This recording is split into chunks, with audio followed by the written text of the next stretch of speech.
Stops, trickles to the warning track. Arenado around third. Here comes the throw to the plate. It's going to be close. It's not in time.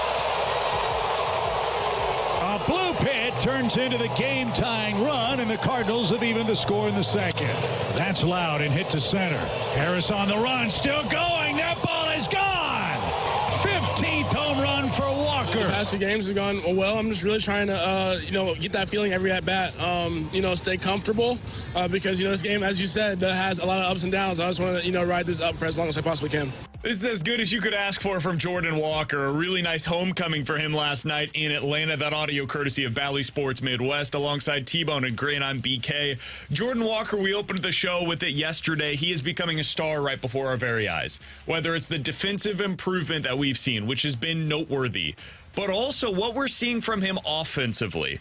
T-Bone since August 2nd, he's batting .315. He has an OPS approaching 1,000.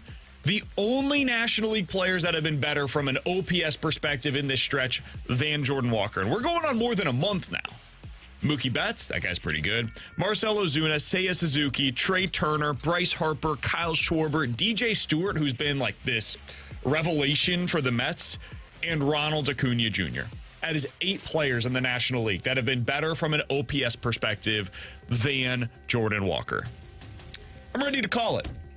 Call what? The guy's a superstar. Okay. He's the best bat that the Cardinals have developed internally since Albert Pujols. Correct. The Cardinals did something really smart with Albert right away. They got him locked up long-term on a 10-year extension that will go down as the greatest contract they've ever handed out in the history of the franchise. I thought you were going to say move him to first base, but I like this idea, too. They also did that. I'm not doing that with Jordan Walker. He's shown enough improvement that I'm considering him to be the long-term answer in right field. I'm also ready to make him the long-term answer in right field with a contract extension in place. The two guys that are probably the most comparable for what you're going to have to hand to Jordan Walker are Corbin Carroll. He got his almost immediately upon being called up to the big leagues, and the Diamondbacks knew what they had, and they got that taken care of right away. 8 years, $111 million is what he signed for. Julio Rodriguez. The base extension, because they can opt out of this, the Mariners can after 7 years. The base extension was 7 years and $119 million. 314-399-9646 is the Air Comfort Service text line. I tweeted this out as well at BK Sports Talk. I'm officially in favor of the Cardinals offering an 8-year deal worth $120 million to Jordan Walker this offseason. Something in that range, because that's kind of roughly what we're talking about here for these top-end prospects that get called up, show some signs of progress, and then immediately sign long-term deals. So 8 years, $120 million. That is what I would be willing to offer Jordan Walker, maybe even a little bit more this offseason. But I've seen enough. I'm ready to call it T-Bone. The guy is going to be a superstar, and he should be in a Cardinals uniform for at least the next 8 years. Yeah, I am typically one of those that hates contract extensions. I came on the air after the Tatis contract extension, said that was a terrible move by San Diego. Still stand by that, and I don't think I'm looking too bad on that one still. I'm in favor of extending Jordan Walker. You're right. He is a superstar in the making for the St. Louis Cardinals, and he should be the next legacy player for the St. Louis Cardinals, where he should start his career here and finish it here in St. Louis. And I know that this contract extension wouldn't put him through his whole career, but I'm in favor of making it the starting point. And I agree. I think you're looking around that Carroll Rodriguez deal, 8 years worth $120 million this offseason on an extension. I'm absolutely in. He looks like a potential 5-tool player. You're seeing the improvements defensively. You're seeing the power increase really recently in the last week or so. He does get on base because he hits for a good average. And his base running, it has looked questionable at times, but it is also looking more improved as well. Had the great swim move at home plate just the other day in the series against the Pittsburgh Pirates. He is a 5-tool player to me in the future. He's slowly progressing towards that. I think he can be better than what you thought Tyler O'Neill was going to be, and they always view Tyler O'Neill as a 5-tool player. So I'm totally in favor of giving him this contract extension to 8 years at $120 million this offseason. I think he's the lone guy that I would throw my exception out the window and say, you know what? I'm typically not a guy that loves extensions. I'm willing to do it for this guy because he is the best guy developed since Albert Pujols. Here's the other thing for me with an extension for Jordan Walker. Walker, too. A lot of guys, or sometimes you have the concern when you give out an extension that they become complacent or they start to fall off. I don't really have that concern with Jordan Walker. Just knowing the type of player, knowing the type of person he is, what we've learned over the course of this season, it doesn't seem like he'd be the type of guy that would just sort of fall off or become complacent after getting a long-term extension. So that's another reason, at least for me, that I wouldn't mind seeing the Cardinals extend a guy like Jordan Walker. Yeah, I have no issues with that whatsoever. I think that we've seen the person is as impressive with Jordan Walker as the player has been. And you saw last night, they were interviewing his family at the ballpark while he was putting on a show for everybody in attendance. And it's not hard to see why. His family they went to like MIT and Wash U. This is the type of person that you sign long-term. This is exactly the type of person that you sign long-term. We've got some texts that are saying, some say, hey, do not give him that much money that many years this early. It's too early. It's too quick. Others are saying this is something that he's going to have to end up getting like more money. I fall somewhere in between. I think this is a pretty reasonable type of a deal for him. Because if he goes through the pre-arbitration process, he's going to get like $1 million each of the next 2 seasons. Instead, with a contract extension in place, he can make like 3 next year, 5 the year after that. And then the way that this would work is, at least with Corbin Carroll's deal, for example, the final 2 years of that contract, he's making like $28 million. So what he gets is certainty. He locks himself into making $120 million. That is life-changing money for you, for your family, for everybody around you. There's certainty in place, whether you're injured, whatever happens, you know, I am making $100 million for the next 8 years. Man, that is a really nice place to be. That sounds nice. The other thing, though, for the team is it locks you in past those arbitration years. Jordan Walker, if this continues, could get crazy money in arbitration. I mean, this is the type of player that gets $20+ million in the final 2 years of ARB. Kind of similar to like what you're seeing with Juan Soto or what you could see with like Ronald Acuna Jr. if he didn't get a contract extension. So instead of doing that, you're kind of leveling out what that salary is going to be. And for the Cardinals, I think this is maybe most important. It helps them plan for future years. You don't have to guess what Jordan Walker is going to be. You know, okay, as of 2023, this offseason, we know exactly what Jordan Walker is going to be making in 2030. So you can plan accordingly around that. Base your payroll, base the contracts that you're giving out around what you know Jordan Walker to be making year to year. So I think it's good for the team. I think it's good for the player. I think everybody can win in this scenario. And I also feel like Jordan Walker is the type of person, to your point, Grant, that would be open to discussing a long-term deal now, so he doesn't have to worry about the money side of things. I don't have to worry about going to arbitration like Helsley and O'Neal have gotten frustrated with over the last couple of seasons. I don't have to worry about whether or not my contract is going to live up to what my performance is. I'm going to take care of the on-field stuff. The business side is done for until I turn 30 years old, and then we can come back to the negotiating table. That's the other thing about this. He's so damn young. You're locking up his 20s. By giving him an 8-year contract extension right now. So I'm all in. Couldn't be more in on Jordan Walker. I have been highly impressed by what we have seen out of him, especially over the course of the last month, both offensively and defensively. Grant, you had one other thing, though, that you mentioned before the show today that's been standing out to you about him.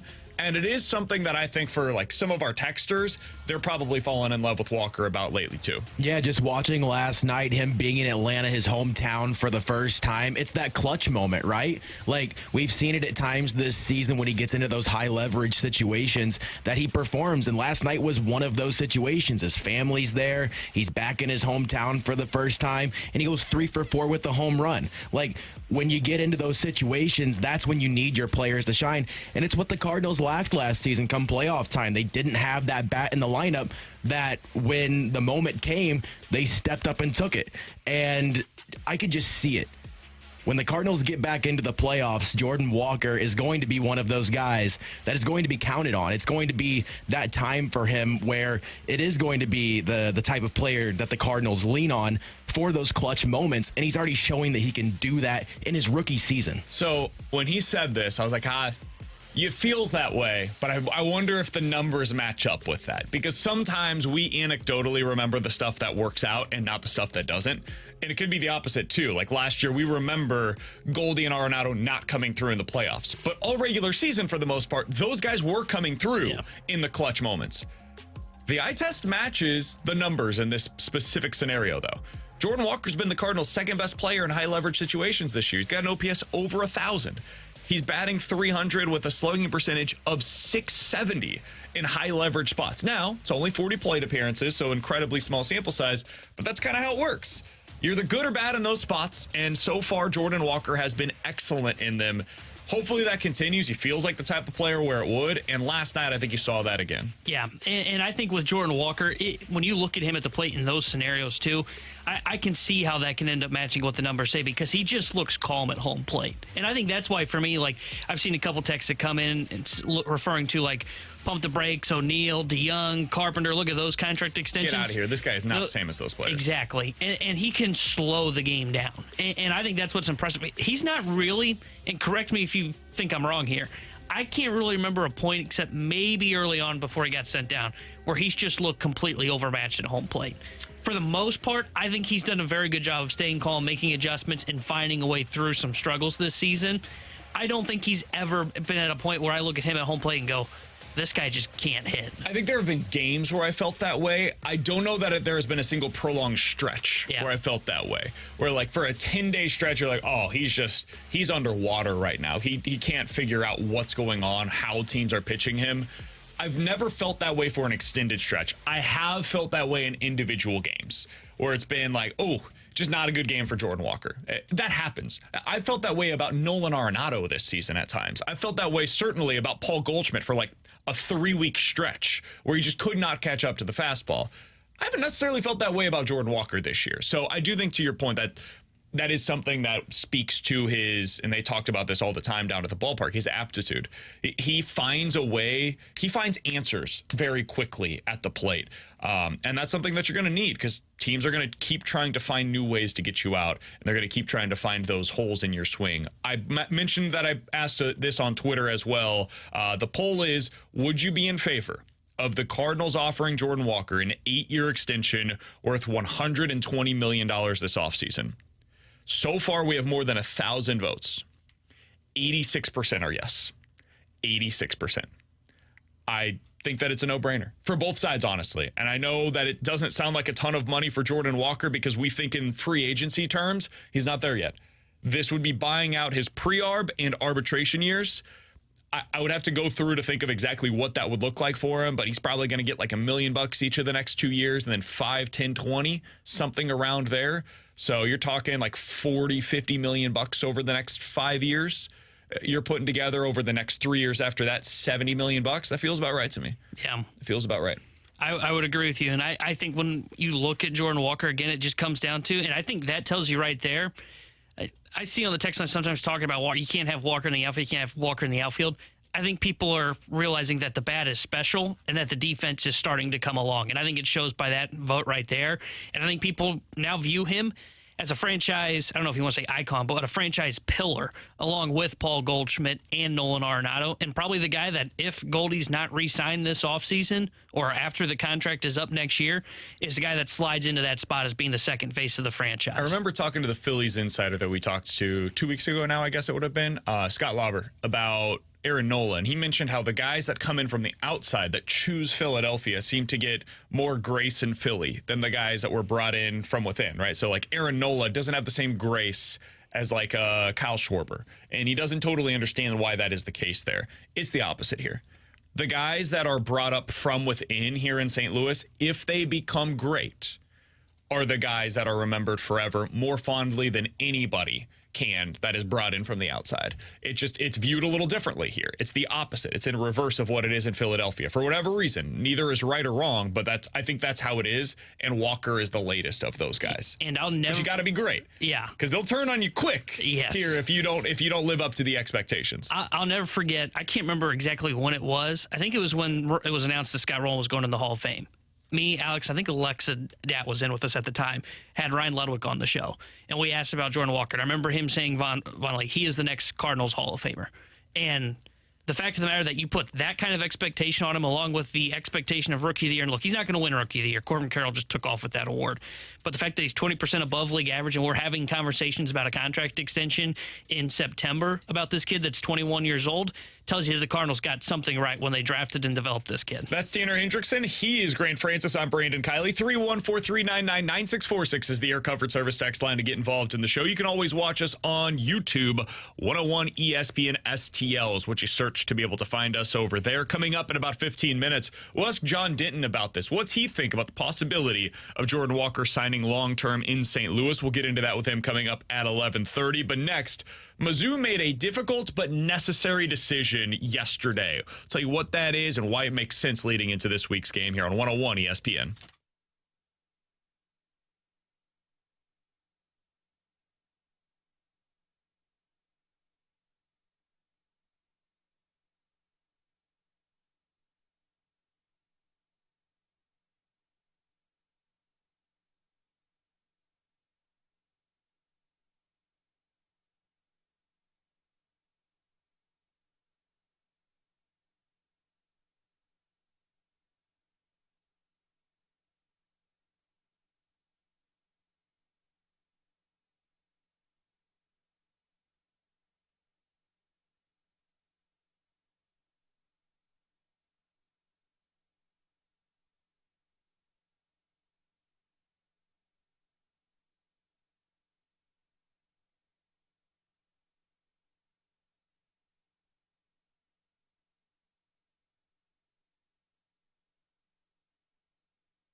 We will be moving forward with Brady Cook as our quarterback and quarterback number one, while giving Sam opportunities to grow throughout the game. It won't look the same as it did this past week as far as maybe exactly equal first half and second half, but we are definitely committed to letting Sam continue to get reps and improve and grow. I think he's earned that opportunity, but I also think Brady Cook has earned the right to be quarterback one and take the lion's share of the reps, and so that's going to be how we operate moving forward. That was Eli Drinkwitz yesterday at his weekly press conference announcing that there is no longer a competition at quarterback for Missouri. It is Brady Cook's job. He is going to be the starting quarterback. Alongside Tanner Hendrickson and Grant Francis, I'm Brandon Kiley. In about 10 minutes, we'll talk to John Denton of Cardinals.com about Jordan Walker and whether or not he thinks the Cardinals will or should sign him long-term. T-Bone, I think this was the right call. I also think it was the necessary decision heading into this week's game against Middle Tennessee. Now, I know you're going to push back on it, and I think that's fair. But my perspective on this is as follows. I think that this is going to be a more competitive game against Middle Tennessee than a lot of people are currently anticipating. I think this is the type of game, kind of like last year, I think it was Abilene Christian, where Missouri ended up winning by like 17 points or something like that. Yeah, it was 34-17 against Abilene Christian. That is not a game that you want to have that close, but sometimes that stuff happens, man. It's just a weird game, and you end up winning by 17. If you go into the second half this week against Middle Tennessee and you're up, let's call it 24-10, do you want to put your backup quarterback into that spot while the game is still technically hanging in the balance? The answer is no, you don't. And what we saw last week is that Missouri clearly, whether it's right or wrong, that's your own opinion, but they view it as Brady Cook is our starter. We will have Sam Horn play the second half in a meaningless game against South Dakota because we know we're going to be up by enough at halftime that it will not matter what the offense does in the second half. We will not be able to lose that game. So let's get Sam Horn some reps. We'll get him reps out there with the ones. We'll see what he looks like. And if he overwhelms, maybe we do it again against Middle Tennessee. But if he just looks okay, we're going to go ahead and cut bait, we're naming our starter for week number 2. I think that's what happened here. I think they're saying to themselves, hey, if we go into the second half, we're up by 2 scores, we cannot willingly put our backup quarterback into that spot.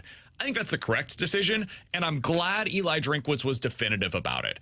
No more second guessing. This is our guy. Announce it to your locker room, announce it to your fans, and we're going to move forward. We will rally around Brady Cook. It may end up being the wrong decision, but I think it is the right call in terms of what the information is that they have available to them. Yeah, I think it's the right call because I think, though I don't think Horn got much of an opportunity in the second half, only getting to throw 5 passes. He didn't really learn a lot about him. Brady Cook was efficient in the offense, looked great in the system, and now he's got a healthy throwing shoulder, which is important for him. So I think it's the right call to do it because I think you're right. You don't want to set yourself up if you do believe it's going to be a closer game, which I still think it should not be. But if you think it will be a close game potentially at halftime, you can't put yourself in the spot to where you do throw Sam Horn out in that scenario. Now, if you're up 28-0 or something, then maybe you can start to have those conversations in the game. But I think you're right. I think he's doing the right decision just to kind of set themselves up as, hey, this is our quarterback. And correct me if I'm wrong, Brady Cook got voted as a offensive captain. So his teammates love him. I think the locker room already kind of said, hey, we want Brady Cook to be our QB. And I think Mizzou kind of knew that going into week 1. That's why, I don't think there should have been. They definitely knew it. Yeah, there should not have been a or on that depth chart for week 1 for Sam Horn because they didn't let him run any really part of the offense. They basically just ran out the clock with Sam Horn at QB, and he attempted 5 passes. That doesn't signal that you're truly competing for QB1. So 314-399-9646 is the Air Comfort Service text line. We got this from the 636. What Stalter said yesterday on the Fast Lane was 100% accurate. How can you honestly evaluate any quarterback when 90% of the passes are screens? If that's the offense, they are a 5 or a 6 win team. All right. So I will do what Stalter did yesterday. I was listening to this at home. I was hanging out with baby boy. We were watching on YouTube. We had the Fast Lane going. And Stalter said, can we have an honest conversation about Missouri football? And he reiterated it. Can we have an honest conversation about Mizzou football? He thinks that we baby Mizzou football around here. And then he went on to say how the offense is a Mickey Mouse offense, and they're running all these screens and slants and hitches, and there's nothing real about it, right? It's an offense that doesn't work in the SEC. Have you watched 90%? Not Stalter. Stalter has. He's pretty smart about football. But have most people watched like 90% of football teams, SEC or otherwise? They're all running this stuff, man. It's all a bunch of bubbles and slants and RPOs. This is what college football is now. You don't have to like it. I'm not saying you should, but it makes it easy for the quarterback. It puts the ball in your playmaker's hands as quickly as possible and in space, and you hope that they can rack up the yards after catch. If you think back to the Mizzou offense in 2007, and the same thing was true for 2013, honestly, it was a bunch of dink and dunk. Chase Daniel made a living by making quick decisions, finding out pre-snap what the defense was going to be doing, and getting the ball to his playmaker's hands as quickly as possible.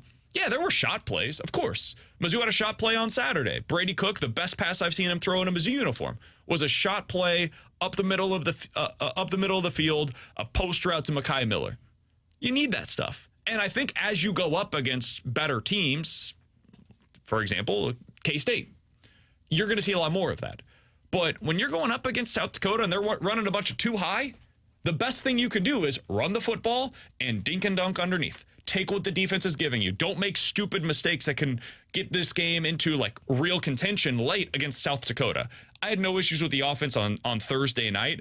If that's what it looks like again on Saturday, September 16th against Kansas State in what has just been announced as a sold-out game at Mizzou, first time in 4 years that the Tigers have sold out a football game. M-I-Z. Let's go! If it looks like that against them and it ends up being a problem, sure, we can have that conversation. But for now, I had no issues with their offense against South Dakota. I said this last week when we talked about the game on Friday. Like, you shouldn't read anything to what Kirby Moore's offense looked like in that game because that was such a vanilla playbook. That was just simple as, hey, we don't want to show anything for potentially Middle Tennessee, for those that think it's going to be close. We don't want to show anything for K-State. We don't want to show anything to our SEC opponents yet.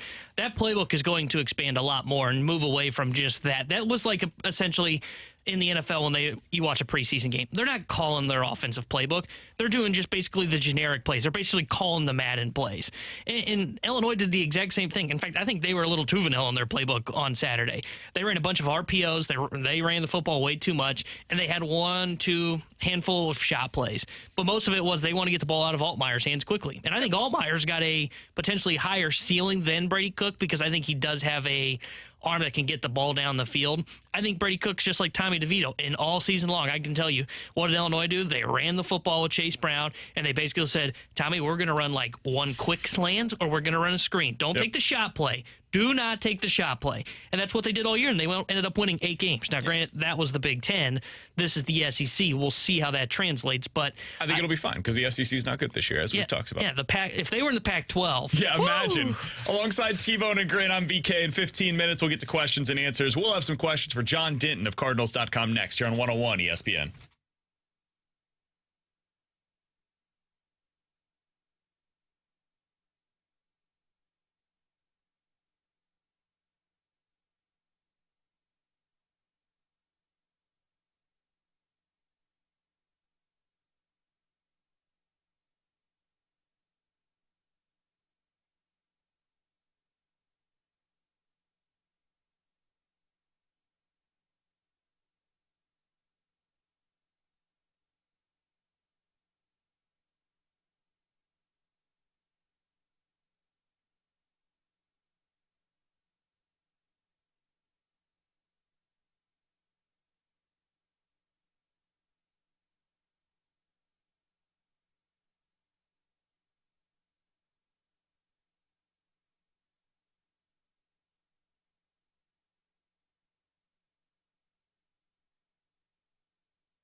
Hey, it's BK. So you had a solid retirement dream. You'd sell your home in a few years, you bank that equity, you downsize, you travel all across the globe. But inflation hit, and now it's got you wondering if all that hard-earned equity is still going to be there.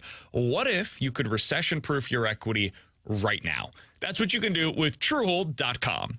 They'll buy your home for its best current value before any kind of a recession can erode it, and you get to bank all the cash now while you continue living in your home for as long as you'd like. Plus, Truehold will cover all the property taxes, the insurance, repairs, and maintenance too. And since they pay your home's current value in cash, that money is yours to do whatever you'd like with. So don't wait for inflation, recession, or rising interest rates to erode your home's value. Visit Truehold.com, and you'll discover how much they'll buy your home for today based on its best current value. Call 1-855-300-9993, or you can visit them at Truehold.com for the smarter and faster way to cash out on your home's full value without having to move. That's 1-855-300-9993, or visit Truehold.com.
Grant Francis here with a Sports Center update driven by Johnny Londoff Chevrolet and Johnny Londoff Autoplex. Last night, the Cardinals took down Atlanta, the best team in baseball, 10-6. Miles Michaelis went 6 2/3 innings, only allowed 8 hits and 3 earned runs. The Cardinals had a total of 4 home runs last night, 2 from Nolan Gorman, 1 from Jordan Walker, and another from Tyler O'Neill. Jordan Walker ended up going 3 for 4 with that home run and 2 RBI. Tonight, the Cardinals will be back in Atlanta for Game 2 of that series. Dakota Hudson will get this one for the Cardinals. Spencer Strider for Atlanta, who's 16-4 this season with a 3.56 ERA. First pitch will be at 6:20, and we're going to talk to John Denton here on BK and Ferrario coming up next. I'm Grant Francis. The Sports Center update's been driven by Johnny Londoff. Find new roads and shop 24/7 at londoff.com and londoffautoplex.com. Are you kidding me?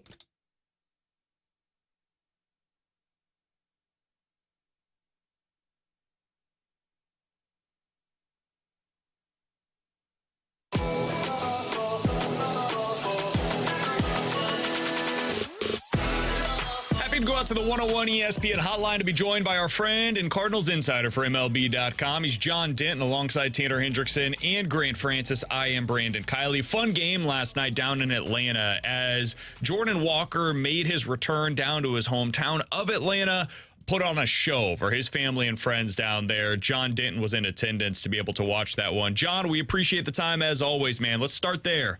What'd you think of Jordan Walker putting on that show last night? Yeah, BK, I'm a sucker for those, dad getting to watch his son do something special. And, his dad, Derek, was there. His mother, Katrina, grandmother, Normarine, was there. They had like 25, 30 people. Derek's phone died in the middle of the game because so many people in the stands texting him, people at home texting him after every hit that Jordan got. It man, that's the way you come home. You know, a lot of times you see these homecomings, they go poorly because the kid is worried about tickets and he's worried about nerves and he's playing on the field that he wanted to play on when he was growing up. Jordan Walker came in here and, you know, his dad said, man, I want to cut him open and see how he bleeds because that looks like he's cold as ice in his veins. You know, he comes back here and doubles in his first at bat, drives in a run. Then he hits the ball 413 feet for a home run, has a single up the middle, 3-hit night. You know, that's just, it shows you the progress that this kid is making. And he's going to be a star for the next 12 years in right field for the St. Louis Cardinals. Well, John, you said that a star in right field for the Cardinals for the next handful of years. We were just talking about this at the start of our show. Do you think it's possible that the St. Louis Cardinals will explore contract extension talks with Jordan Walker this offseason? You know, the great teams have done that. I mean, you go all the way back to the Cleveland Indians back in the 95, 97, whatever it was. They signed up all their young guys early. You know, they spotted guys that they knew were going to be fixtures of the organization for a long time. Look at this Braves team. Alex Anthopoulos with the Braves is a baseball genius. He's locked up Acuna. He's locked up Albies. He's locked up Austin Riley. You know, all their key pieces are in place. It would make sense to do that. Now, you know, can you get a hometown discount? Can you know, a lot of times you give the kid the money, the security that he doesn't have right now in exchange for, you know, maybe a smaller deal. I think it would be wise to do that with Jordan Walker. I think it would be wise to do that with Nolan Gorman. You know, this team knows that they have big needs to fill this offseason. They've got to work on their pitching staff first, their starting staff, and their relievers. And then after that, that's when you maybe look at trying to lock up some of these pieces because, you know, for the next 10, 12 years, I mean, I joked with Ali Marmol last night. You know, you can almost write it in pencil. Nolan Gorman, Lars Nootbaar, and Jordan Walker are going to be the heart of your lineup going forward for the next 10 years. You need to maybe look at locking those guys up now if you can. So we mentioned earlier the comparisons are Corbin Carroll. He signed an 8-year deal worth $111 million whenever he was first brought up, and that was almost immediate. So that wasn't even with a year of experience showing what he could do at the major league level. Julio Rodriguez is probably the better comparison. He got a 7-year deal worth $120 million. If I told you right now, John, that the Cardinals approach him with something around that 7 to 8 years and right around $120 million, You know Jordan Walker and his family probably better than most. Do you think that is something, just based on your conversations, your understanding of the family dynamic, do you think that's something that Walker would be open to? Yeah, you know, BK, this family is intelligent off the charts, you know, and they're not driven by money, but, you know, the father went to MIT, the mother went to Harvard and Washington University. Jordan was on his way to Duke with a full scholarship. They value education, but when he got drafted by the Cardinals, they said, this is a once-in-a-lifetime thing, so they went into baseball. If you put $120 million in front of them now, you know, I think they would be wise to do that. I mean, injuries happen in this game. Things happen. I think they would be blown away by that. I think they would be interested in that. And, you know, I've been consistent on this, PK. I think all the way back to February, this kid is going to be the right fielder for the next 10, 12 years in St. Louis. He's going to be the center of this organization. He's going to be the player they build around. Put Nolan Gorman with him, and you know and Lars Nootbaar. That's a nice core going forward. And you know, I think the Cardinals would be wise to look to lock him up for long term. John, you mentioned earlier Cardinals going to have to address pitching in the offseason, both with the starters and in the bullpen. A conversation we had yesterday, the way Zach Thompson has been pitching, could you see a scenario in which the Cardinals say, let's go into next year with Thompson as a number 5, and then maybe that third starter that they add is a guy that's like a bounce-back candidate? BK likes Tyler Mahle or Herman Marquez as that guy potentially? I thought BK like Rich Hill. Whoa! Get out of here, John. You know I like upside. No, I'm just joking. I totally think that Zach could be that guy. You know, I mean, his talent is undeniable. He's a first-round pick for a reason. If you put all those guys into a hat, Libator, Dakota Hudson, Zach Thompson. Zach Thompson's the guy with the best stuff. He's the guy with the most talent. He's the guy with the most upside. You know, of all the games he's watched of Adam Wainwright, he's watched twice as much Clayton Kershaw film. He models his game after Clayton Kershaw. He uses that 3-pitch mix, fastball, slider, curveball, big overhand curveball, just like Kershaw. He has the talent. He can be that guy. I think he's got the mental makeup, too. I mean, we've seen some stuff from him lately. 2 starts ago, he didn't have his best stuff, but he gritted his way through 5 innings and found a way to get through that lineup a second and third time. So he's a guy that they really like. They're very intrigued by. It's been weird. He's struggled as a starter in the minor leagues, but he's pitched well up here. He's throwing strikes. He's landing his off-speed pitches. I would think he's definitely a candidate. Going into the offseason, having to sign 2 starting pitchers is a monumental task. You definitely don't want to sign 3 of them. So they need at least one person to emerge from that trio, and I think Zach is the guy. Our guest is John Denton here on 101 ESPN. You can find him on Twitter at JohnDenton555. He also had a story last night recapping everything that happened, the great story that was Jordan Walker and his family taking that all in yesterday down in Atlanta. So find that on Cardinals.com. John, I did want to ask you a little bit as another player that's maybe finding a new role within the Cardinals. Man, Tommy Edman looks incredible in center field. Yesterday, you heard it from both Ollie Marmol and Miles Michaelis after the game saying, hey, if that guy was a center fielder, he would be a gold glover out there. I looked up some of the numbers before the show today. It's like a +5 in outs above average in center field, where he's played like 200 innings so far this year. John, do you think they could enter next year with Tommy Edman as their starting center fielder? Brett, if he was just adequate, I think they may waver on that. But Tommy has been off the charts, and Tommy even told me last week, he's like, yeah, I've kind of surprised myself that I've played as well out there as I have. But go back to instincts, go back to baseball IQ. There's nobody on this planet that you would want ahead of Tommy Edman in that case. I mean, he gets a good jump every time. He has closing speed. He never takes a misstep. He's so intelligent.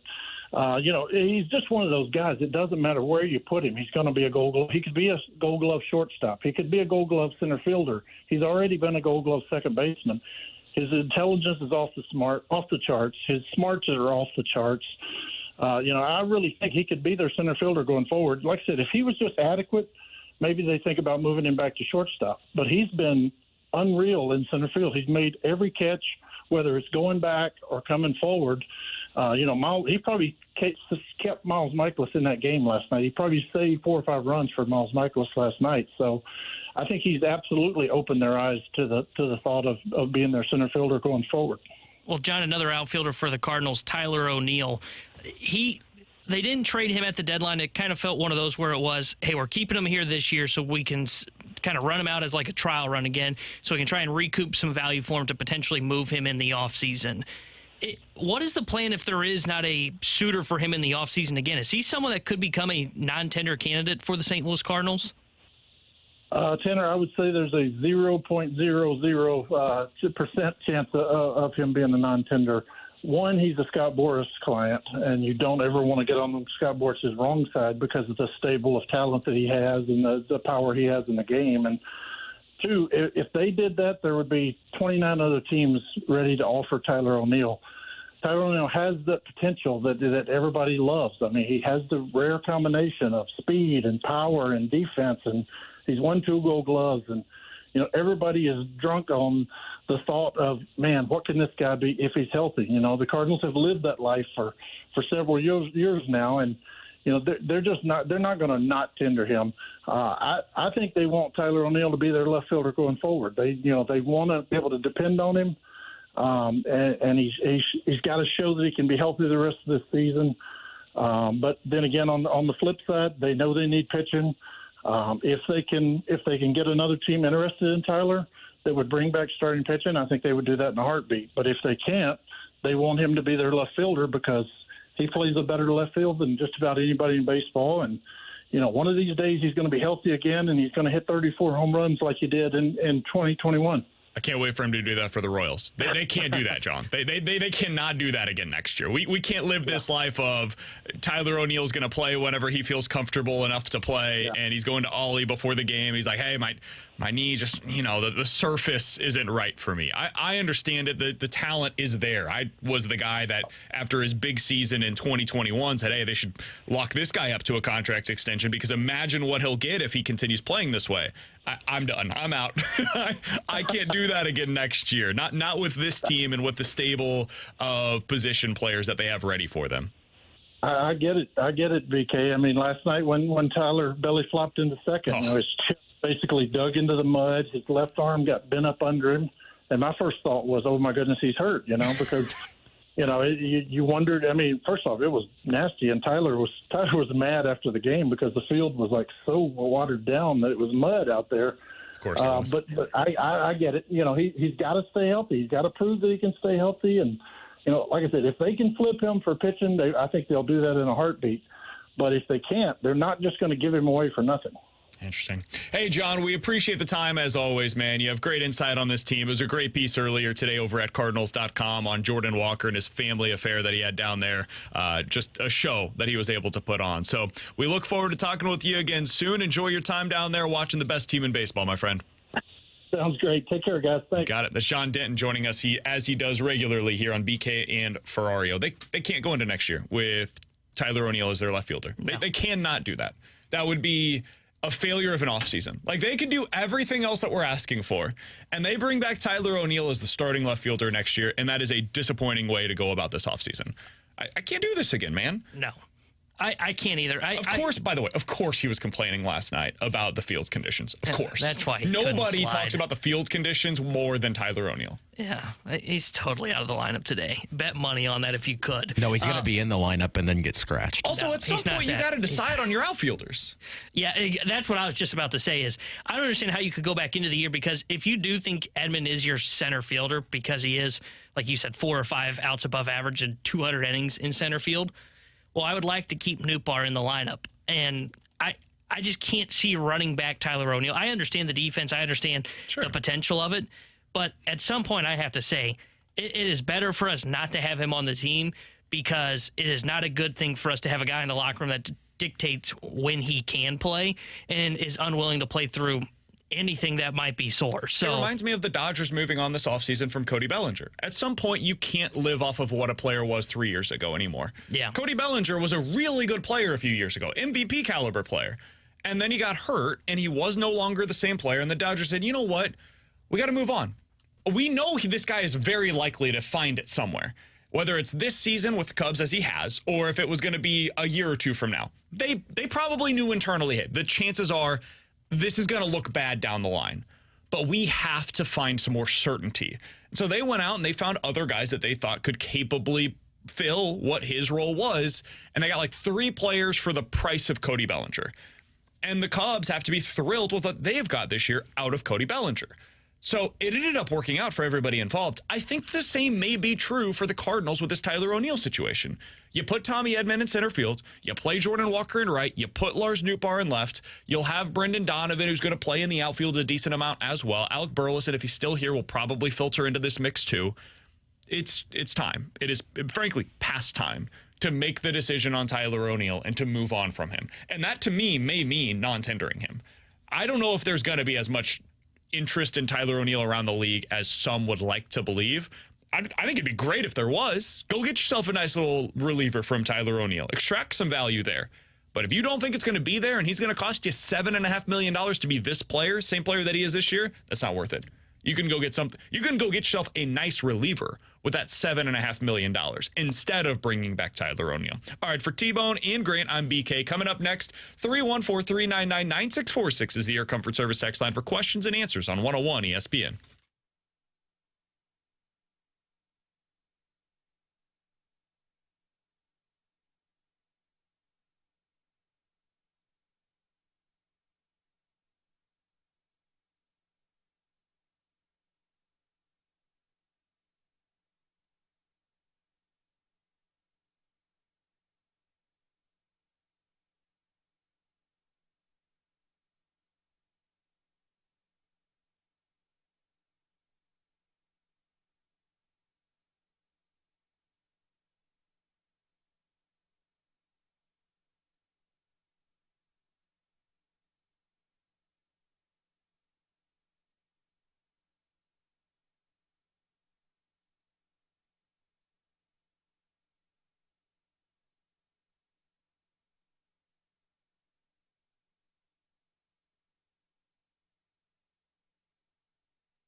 314-399-9646 is the Air Comfort Service X line for questions and answers. Alongside T-Bone and Grant, I'm BK. This one comes from the 314.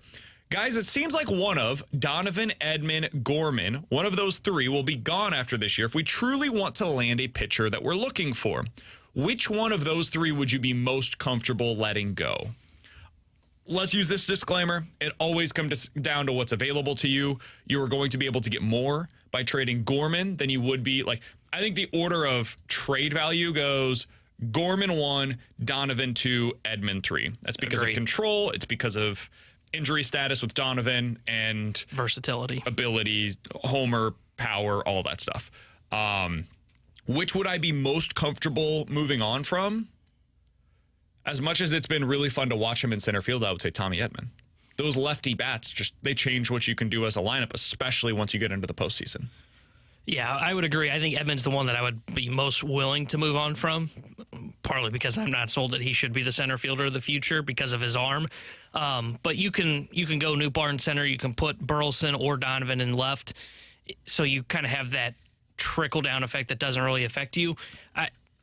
I would listen on Donovan, but I think he's your starting left fielder going into next year. I don't want to trade Gorman unless I'm getting like Logan Gilbert or one of the top, like Luzardo from the Marlins. Like, I'm not moving Gorman for anything that's not viewed as like a number 2 because he's got 40 home run power. 314-399-9646 is the Air Comfort Service text line. Guys, I know it's very early, but if you had to place a Heisman bet today, who would you place it on? Take into account what the odds are. So we were talking about this a little bit before the show today, T-Bone. I think this has a chance to be an all-time great Heisman year. And the reason why I say that is because there are so many excellent quarterbacks at noteworthy programs this year that it's going to make for a really fun race. Because it's always, let's be honest, it's a quarterback award. Occasionally you'll get a running back that gets in there. Once we saw a wide receiver recently get into the mix. But more often than not, we're talking about quarterbacks, kind of like the MVP in the NFL. And this year, you look up and down the leaderboard. Caleb Williams, Jordan Travis, Michael Penix Jr., J.J. McCarthy, Bo Nix, Quinn Ewers, Sam Hartman, Drake May, Dylan Gabriel, Jaden Daniels, KJ. Dude, it keeps going on and on. Shedeur Sanders is 60-1 right now to win the Heisman after what I thought was the most impressive performance that I saw this week. You loved what you saw from DJ Uiagalelei. He's at 80-1 to win the Heisman Trophy this year. So if I had to place a bet on any individual player right now, I think because of the odds that you can currently get, I would probably go Sam Hartman at 20-1. I kind of like those odds for him. Yeah, I like that one on Sam Hartman. Outside of him, like, I do like that one. I really like Michael Penix. I know he's not as high of odds, but plus 850.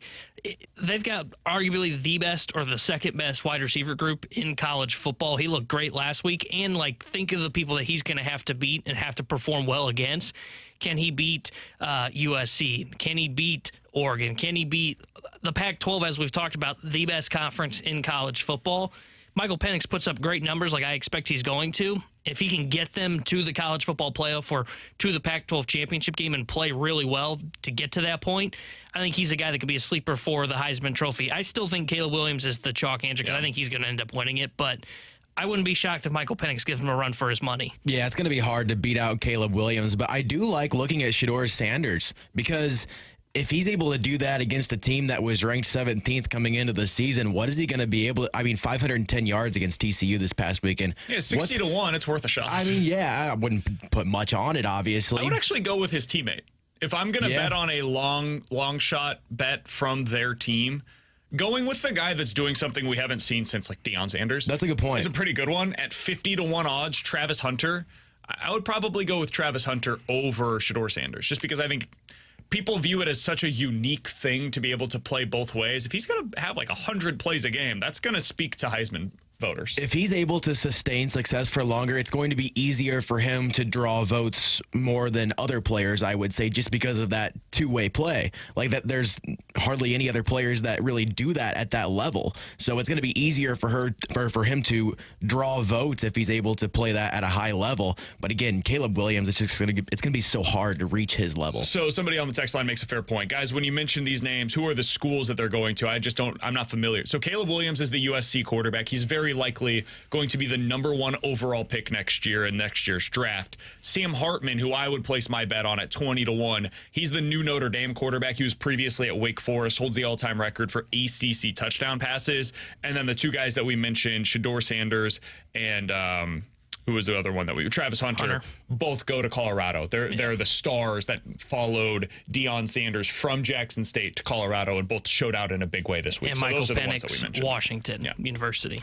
Coming up in about 15 minutes or so, we'll stick with the football theme. Some NFL quick hitters, including the most likely quarterback this year to take what I'm going to call the Jared Goff leap of going from a guy that is just a guy to somebody that you actually kind of believe in. We'll talk about that coming up in about 15 minutes or so. But coming up next, there's one player that I think is completely changing his outlook for 2024. We'll tell you who that is for the Cardinals next year on 101 ESPN.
Smoke towards center.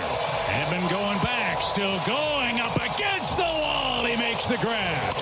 In the air, right center. Will it hang up for Tommy? He's going to dive and get there, and that will retire the side. Two great defensive plays for Tommy Edman in the second. That could turn things early. The two catches he made, the one against the wall and the one coming in, same inning. You put Tommy in center every day, he wins a Gold Glove. I mean, he's a really, really good defender. Alongside Tanner Hendrickson and Grant Francis, I'm Brandon Kiley. That audio courtesy of Valley Sports Midwest. That voice you heard that was coming through a can, that was Ollie Marmol. Good to hear his thoughts on Tommy Edman last night defensively. They should get a Atlanta, that's a new stadium. They shouldn't have him doing his postgame from the bathroom. It was impressive. It was quite the setup that they had for him last night. So Tommy Edman has been a revelation in center field. T-Bone, you hate him because he doesn't have a strong arm, but everybody else seems to really enjoy watching him fly around out there. His pitcher specifically after last night's game, I thought had some interesting comments on Tommy Edman as a center fielder. He's won, Gold Glove, second base, but he might be one of the better center fielders I've ever seen. He made some incredible plays today. I think he tracks a fly ball as well as anyone that I've ever seen. What he does around the diamond on defense is really special. I agree with Miles Michaelis. The way that he tracks the ball in the outfield is genuinely amazing. I understand that this guy has one of the worst arms of anybody that's playing in the outfield in Major League Baseball. We have to concede that argument because, T-Bone, you're right. His arm is a problem for you when he's playing in the outfield. But I think he saves so many runs. He makes so many extra outs by getting to balls that other outfielders do not, that I'm actually willing to deal with the lack of arm strength from Tommy Edman. If you go over to Baseball Savant, so the Major League Baseball, they've got all their tracking systems, right? So now they are tracking what the estimated success rate should be from an outfielder. So basically, how often should this guy get to a ball? And how often does he actually get there? And based upon what they actually do versus what they expected to do, you can kind of look at, okay, who are the best outfielders right now on a rate basis as opposed to just like the outs above average, which is volume. It's like adding up hits versus batting average, right? Based on the success rate added this year, Tommy Edman has been the second best center fielder in all of Major League Baseball. The second best center fielder in the sport. The only one that has been better is Dalton Varsho. Guys that are slightly behind him on the season, you may recognize these names. Harrison Bader is one. Kevin Kiermaier is another. Jose Siri is another. Trent Grisham, Luis Robert, Julio Rodriguez. We're talking about a who's who of outfielders here.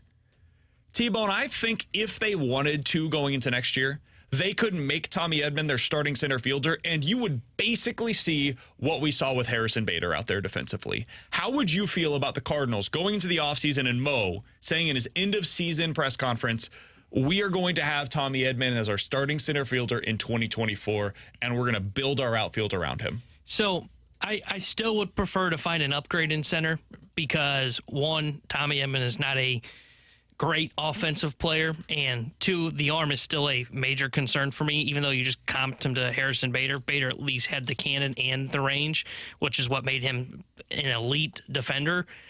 I don't necessarily mind it, though, if they do end up going this route because he's a stopgap. He's not the long-term answer at center field. The long-term answer in center is more than likely Victor Scott.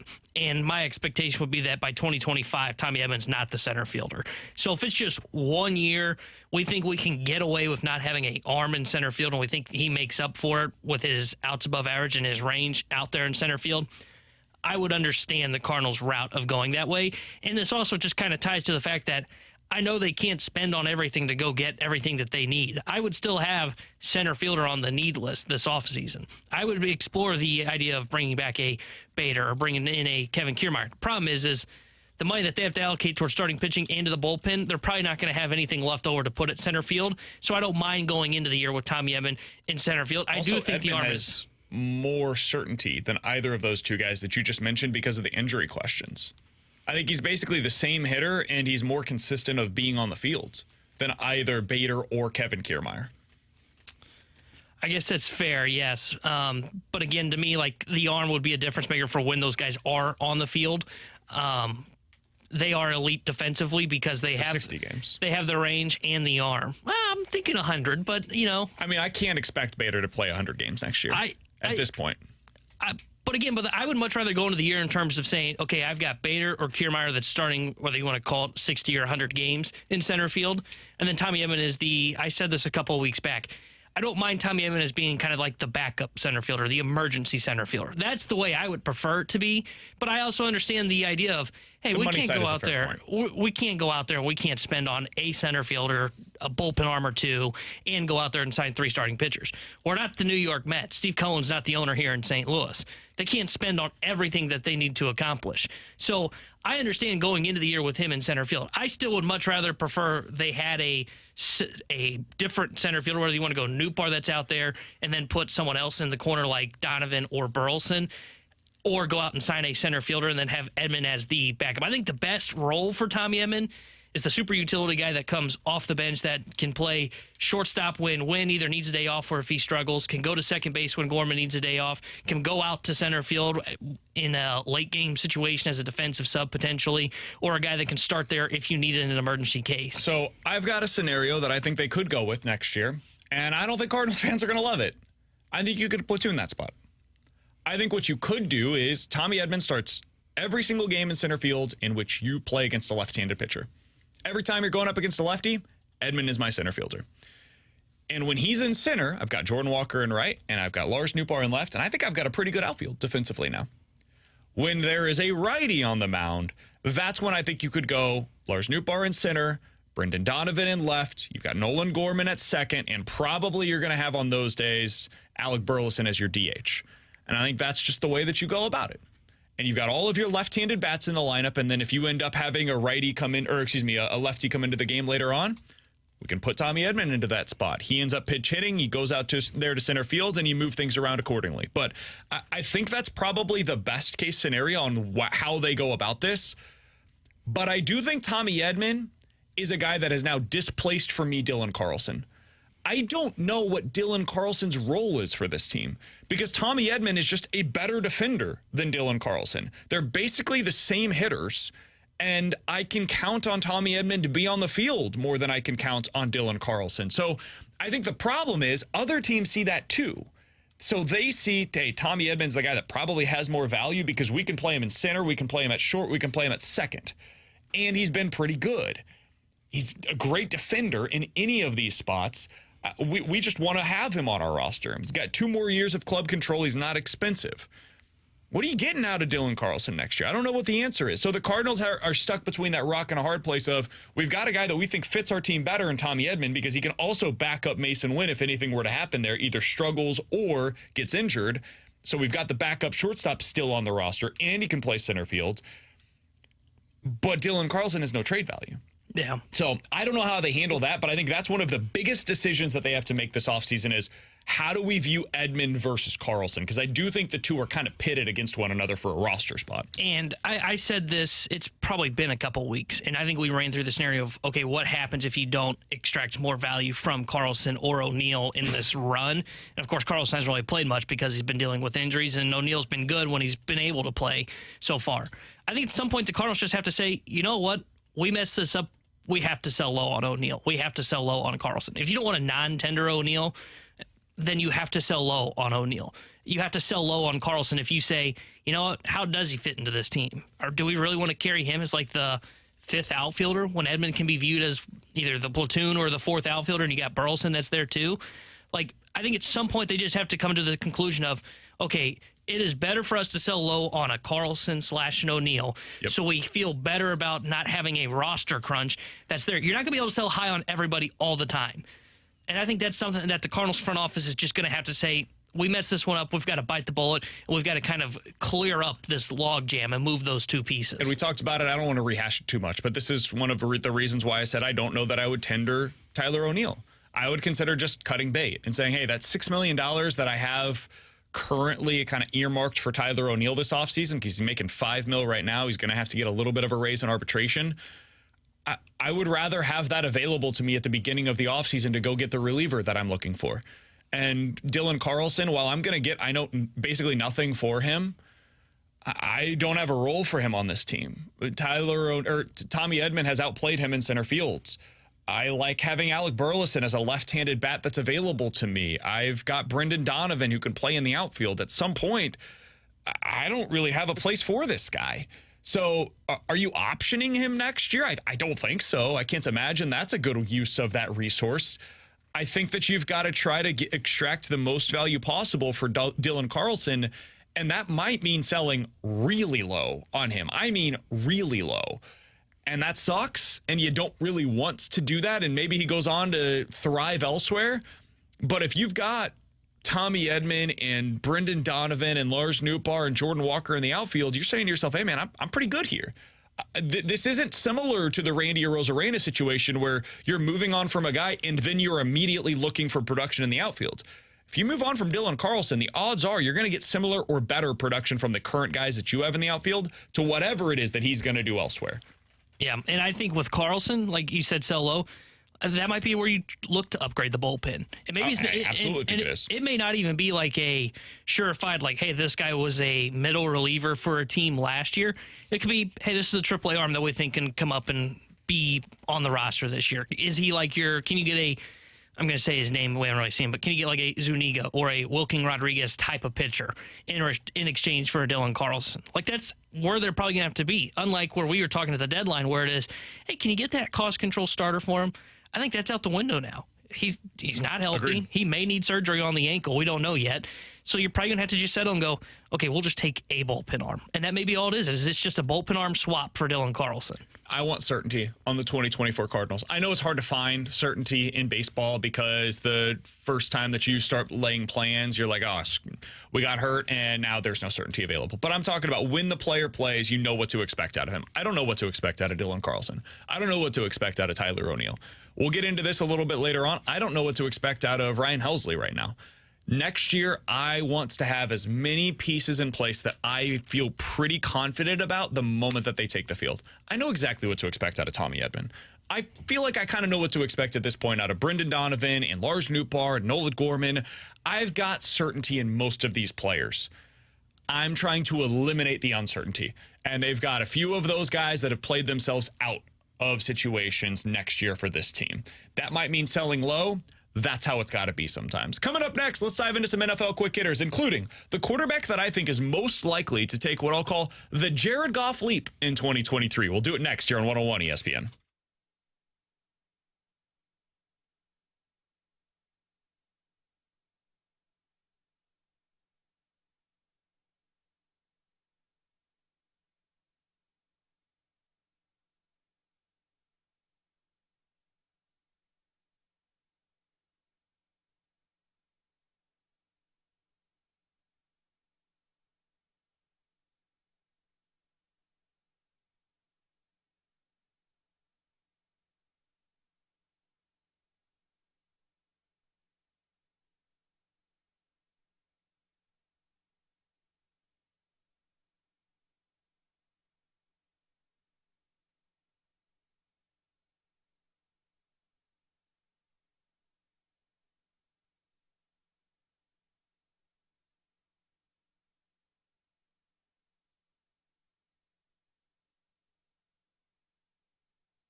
let's dive into some NFL quick hitters alongside T-Bone and Great on BK. So, T-Bone, there was a piece on The Athletic earlier today asking, can Steelers' Kenny Pickett shatter the expectations after the offseason to remember?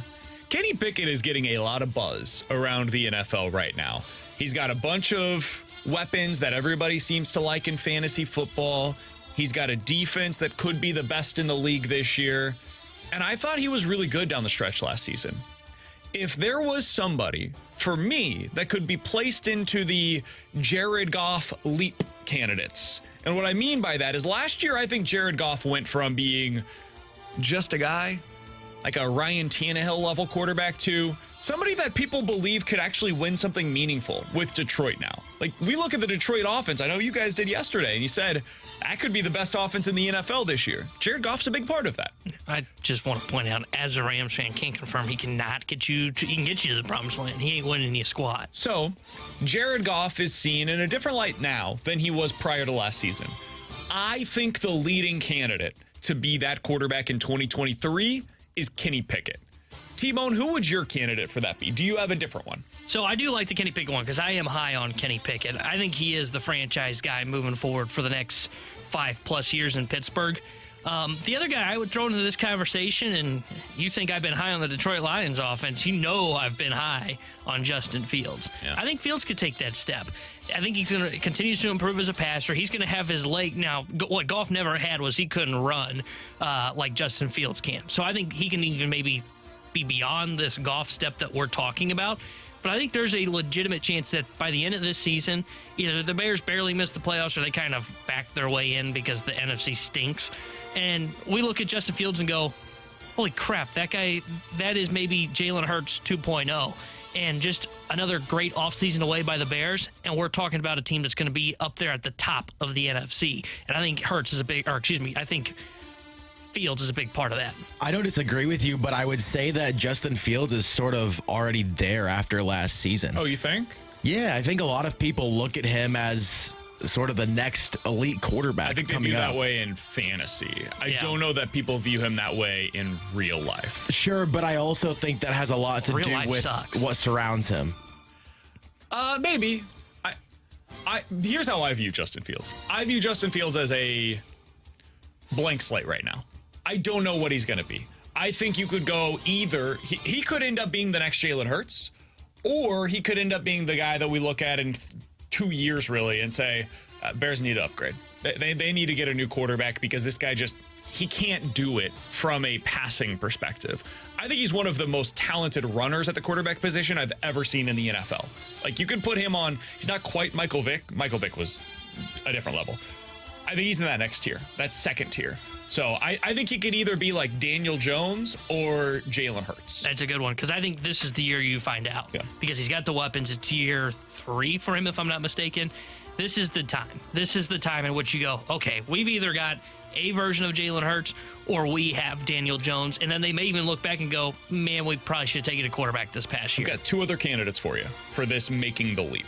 My other one was Jordan Love, if that's one of yours. Ooh, I like that one a lot. The only problem with Jordan Love is he has nothing around him. So there's too much loving going on because I am not in on Jordan Love. I think they're winning that division. Tua Tagovailoa, I think, could be put into this category. His only issue is he got hurt.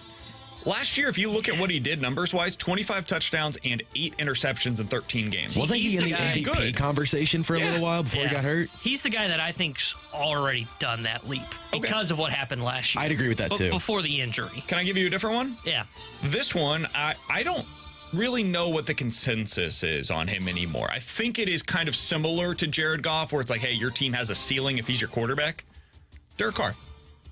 I think Derek Carr could go to New Orleans this season, and if he performs at a really high level, you got Chris Olave down there. We'll see what happens with Michael Thomas. We'll see what happens with Alvin Kamara, who apparently had one leg that was 2 pounds heavier than the other, and they fixed that this offseason. Don't know if you saw that story. It's amazing. That's a thing? Yeah. One leg was stronger than the other, and so it was part of what was like an imbalance in his body, and it's why he felt sluggish for most of last season. He said he fixed it this offseason. It's kind of like what people are doing now with the bats, where they're like getting everything biomechanically designed for them. He had his body completely like transported into a new realm, basically. So, yeah. I think Derek Carr is going to be better than we expect this season. I think the Saints have a better supporting cast than we think they do because they were stuck with Andy Dalton and Taysom Hill and Jameis Winston last year. We don't got to throw them all under the bus like that. I think Derek Carr is my second leading candidate to do this behind what you could potentially see from Kenny Pickett. Yeah, see, I think Carr is what I think Goff is. Because I actually kind of would push back on the notion that Goff became somebody last year. Because I think he was that in L.A. The thing that makes Goff successful isn't Jared Goff. It's the pieces around Jared Goff. When he was in L.A. and they had pieces, they had a running game with Todd Gurley, he was great. I thought he was the franchise quarterback. Hell, the Rams fell for it and gave him a massive contract extension. But I think that's Derek Carr. But that's what I'm saying is I think Carr is what Jared Goff He's is, already there. where he's already there, and he's going to be successful if you believe in their weapons. But if Kamara's leg truly isn't fixed, and Michael Thomas can't stay healthy, and Chris Olave doesn't continue to take the next step, Derek Carr is going to look bad. You put Derek Carr in that Lions offense, I think it's the exact same thing that you would see with Jared Goff. Okay, I like that. I think that's why it's Kenny Pickett. I think the answer is Kenny Pickett. Because I think he's also going to be a reflection of what is around him. And this year, I think I like what is around him. They just have to replace their running back because Najee Harris isn't very good, and their better running back is Jalen Warren. All right, let's get to some divisional dogs in week number 1. He had one run last year of 20 or more yards. Najee Harris. Do you know how hard that is? In his defense, it was a bad O-line. He ran the ball like 200 times. Hey, it was a bad O-line. Bad O-line. His backup had more than him. All right, so since 2005, this comes from John Ewing of BetMGM. Divisional underdogs in week 1 are about 60% against the spread, and oftentimes they win outright. T-Bone, here are some of the week 1 divisional underdogs in the NFL. I want us to go through and you tell me, would you bet on this divisional dog to win outright this week? The Browns against the Bengals at home. No. I would. The Colts plus 4.5 against Jacksonville. No. I would not. Panthers plus 3.5 against Atlanta on the road. I might do that one. Yes, I could see where the Panthers could beat Atlanta in their wonderful running game. You know better than that. I would not do that. Atlanta's going to be amazing this year. The Packers plus 1 at Chicago. No. Money line, you ready? Jordan Love? I would take that. Yeah, that's what I'm talking about. Packers money line at Chicago. Love that bet. Rams plus 5.5. Yeah. They may not even have Cooper Kupp. The Raiders plus 3.5 at Denver. Do not bet on the Raiders. Never bet on teams week 1 or 2 in Denver. It's a thing. If you look back over the last decade, it's like 80% the Broncos are covering against the spread at home because of the elevation. I hear what you're saying. I would consider that one. The Raiders have stuff going on, dude. Chandler Jones is MIA. Yeah, I guess that's true. He was named a captain, and then today Josh McDaniels said he's not a captain. Oh, wow. There's a lot going on there. Denver minus 3.5, love it. I just don't trust Russ, and that's why I kind of was like Raiders, but then now you remind me about Chandler Jones and his getting locked out of the facility. Yeah. All right, I changed my mind. Giants plus 3 against Dallas. No chance am I betting that. No chance. I'm staying away from that game completely. I'd agree with you there. The one that I love, Jets plus 2.5 against That's the one Buffalo. I was looking at too. Love it. That's a ridiculous line. The fact that all 3 of us are in on it, one of us should switch. I'll switch. I'll go Buffalo. My favorite on this is the Packers at the Bears. Shocker. But the Jets plus 2.5 is a good one, and I really like the Browns plus 2.5 against Cincinnati. Really? Home. I am not in on the Browns at all. I don't love them, but weird stuff happens in week 1, man. Every year we see it, and then we're like, whoa, what happened there? Man, the NFL's weird. The Bengals are probably going to lose like 6 games this year, and this absolutely could be one of them. That's why, like, because I do agree with you, weird-ish happens in week 1. That's why I could see, like, Panthers being a team that could beat Atlanta. We go back and look at that and go, wait, how did that happen? Yeah. I think the Colts could fall into that category where Jacksonville just lays an egg week 1. Richardson really performs week 1. It came out of nowhere. Yeah. Anthony Richardson rushes for like 150 yards. We're like, whoa, this guy's an MVP candidate. And then he sucks for the rest of the way, probably. And I agree that you should take Dallas, but I could see the Giants getting up divisional game. Dallas with just super high expectations this year, laying an egg in week 1. That feels like Jerry's world right there. I'll tell you what I might do with Atlanta and Carolina. When Atlanta's up by like 21 at halftime. Sure. Go ahead and bet on Carolina. That's a good way to go about it as well. Hey, coming up in about 10 minutes or so, we're going to dive into the junk drawer. We're also going to give away a pair of tickets to see Jason Aldean. So tell all your friends, tune in the next 20 minutes or so. We'll give you a chance to win Jason Aldean tickets. You can't get that anywhere else, just right here on BK and Ferrario. And if you listen to the balloon party, they'll be giving them away the next couple of days as well. But coming up next, we're getting back to baseball. Dan Plesac put out a list yesterday of the top starting pitchers in Major League Baseball. And T-Bone is big mad about it. He'll explain why coming up next here on 101 ESPN.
Grant Francis here with a SportsCenter update brought to you by Saliga Heating and Cooling. Last night, the Cardinals took down the best team in baseball 10-6 in Atlanta. Miles Michaelis went 6 2/3 innings, allowed 8 hits and 3 earned runs. The Cardinals hit a total of 4 home runs last night. 2 of them were from Nolan Gorman, 1 from Jordan Walker, and another from Tyler O'Neill. Jordan Walker ended the night with going 3 for 4 with that home run and 2 RBI. Tonight, the Cardinals will be back in Atlanta for Game 2 of 3 in that series. Dakota Hudson will be on the mound for the Cardinals. Spencer Strider for the Braves, who's 16-4 this season with a 3.56 ERA. First pitch will be at 6:20. I'm Grant France. The Sports Center update's been brought to you by Saliga Heating and Cooling, an independent American Standard heating and air conditioning dealer.